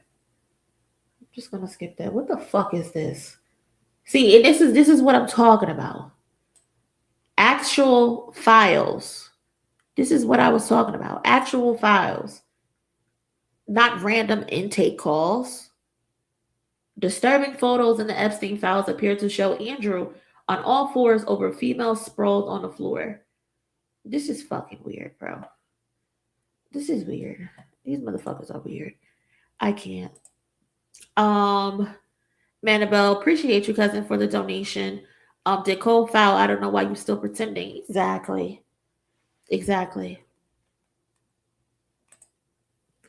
First name, last name. Appreciate you, cousin, for the donation. Maul sounds like Caroline Levy, like lying for Trump. Shit is crazy. I don't know what's wrong with Maul, cousin. I don't know what's wrong with him.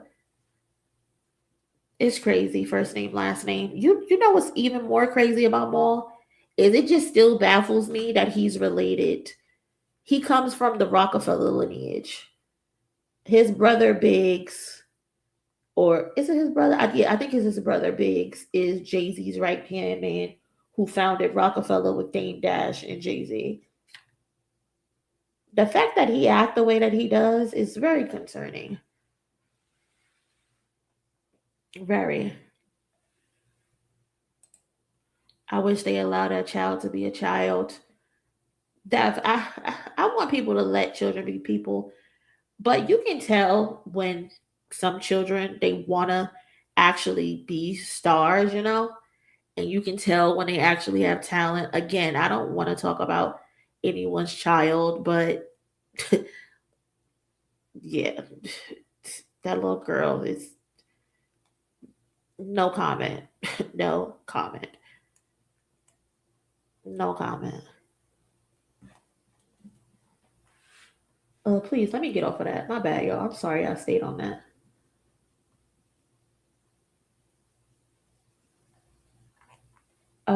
Someone posted, wow, Eminem name in new Epstein docs. Rock Supremacy says, y'all are legitimately falling for the oldest trick in the book in real time. Using rappers who have zero ties to these people to distract away from actual perpetrators. Wow, exactly. My exact sentiments. I said it. Look at that wig. You would never Cardi looking like that. Yeah, I said it. Now what? Not Zach going there. Shout out to Zach though, because he commented on one of my videos. Which video was it? I think it was the Tyler hates his white fans video. Shout out to Zach. Yeah, bitch. You won't catch Cardi looking like that. You won't. Not that. Not her glam. Not even on her worst day. But you will on your best day. Your competition. On your best day. Didn't really look good behind the seal when they were with Kamala Harris. Nicki Minaj and Donald Trump. Now, you know, conservatives, or including myself, were beyond disgusted by some of her lyrics in her songs over the years. WAP, I won't say what that stands for, but that's not even her Cardi song. B. Oh, that's how bad I am. That's Cardi B. Thank you, Sam. I stand corrected. Woo! You lost it, bitch. You lost the crown. It's done. Your legacy. I don't care about your monster verse. I don't care about monster verse. That monster verse is not even that good. I remember we were talking about that on Skip Stream. When you really listen to that monster verse, it ain't really that good. I mean, it's good, but it ain't that good. You know? There's way better verses than that. Fucking Cardi's fucking Tomorrow 2 verse on Glorilla song. Riding with my twin and that verse is better than the Monster verse. I'm sorry. I'll say it. I'll say it. When you really listen to that verse, it's like, okay, cool. It's like, okay, cool. But it's not a 10 out of 10. It's not, to me, a Quiet Storm verse. The Monster verse is only that good because the other features were lacking. Like, come on. The Monster verse is okay. And the fact that that's your only prominent verse, this is someone who we supposed to say is a lyricist. Y'all already know how I feel about it. I think that her being this lyricist person is a fucking scam. Nicki Minaj has one legendary verse, maybe two, and I can't even name the second one right now. Y'all would have to put some verses in the chat for me to remember. Monster verse, I actually remember it. I can recite that one.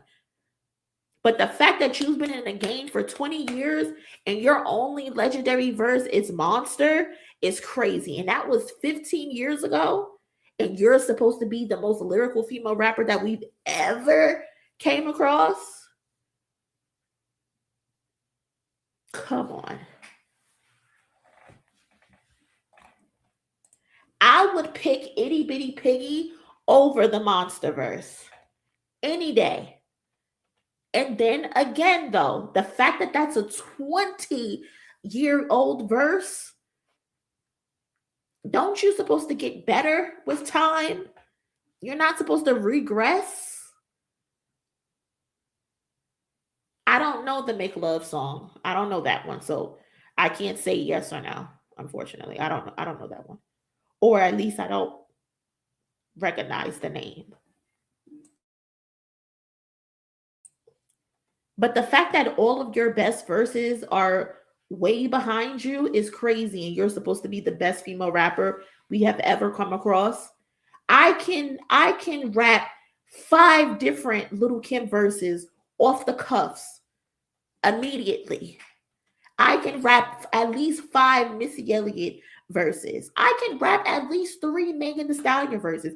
I can rap at least 5 Cardi B verses.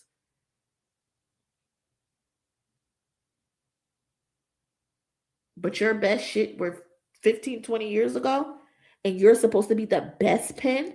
That's crazy. Good night, Unapologetic. Appreciate you holding down the chat, cousin.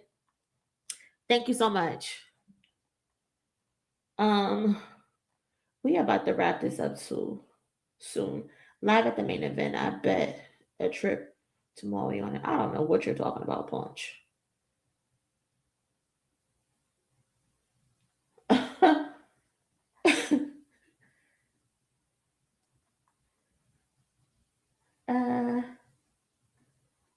What the hell is going on?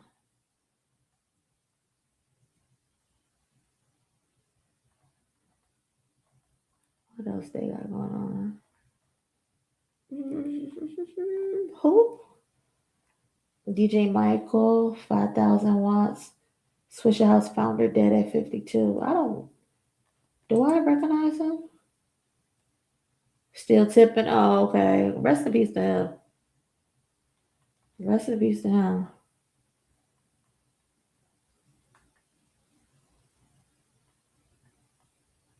Rest in peace to him.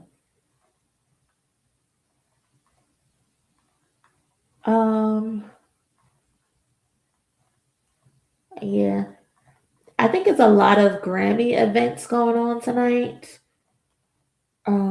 So I'm gonna be updating community posts tomorrow, so check that out.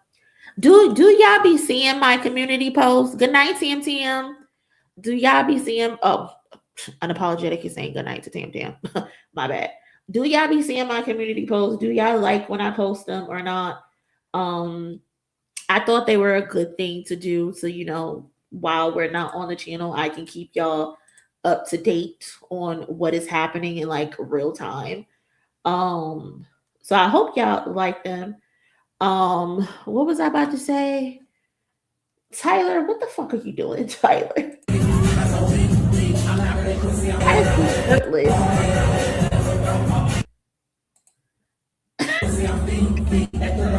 Tyler is fucking crazy, bro.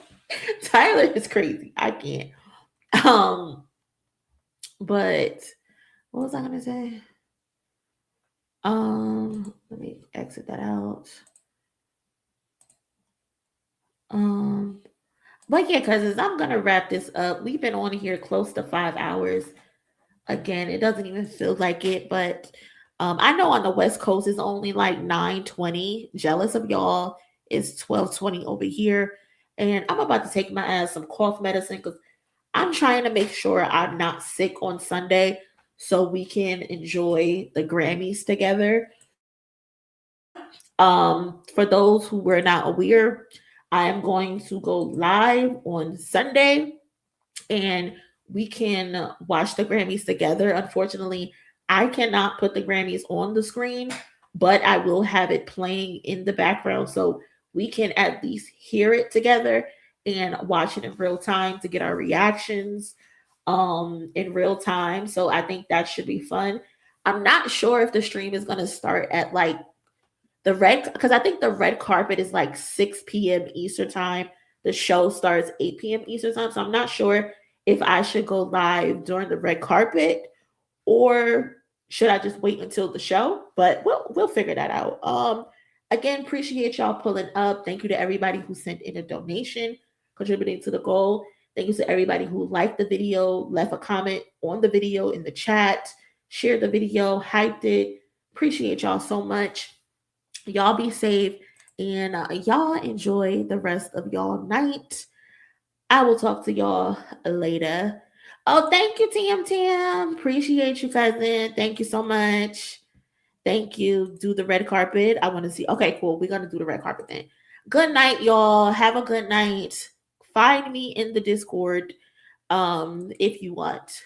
Y'all be safe. Later. Hey, cousin. Who you chill?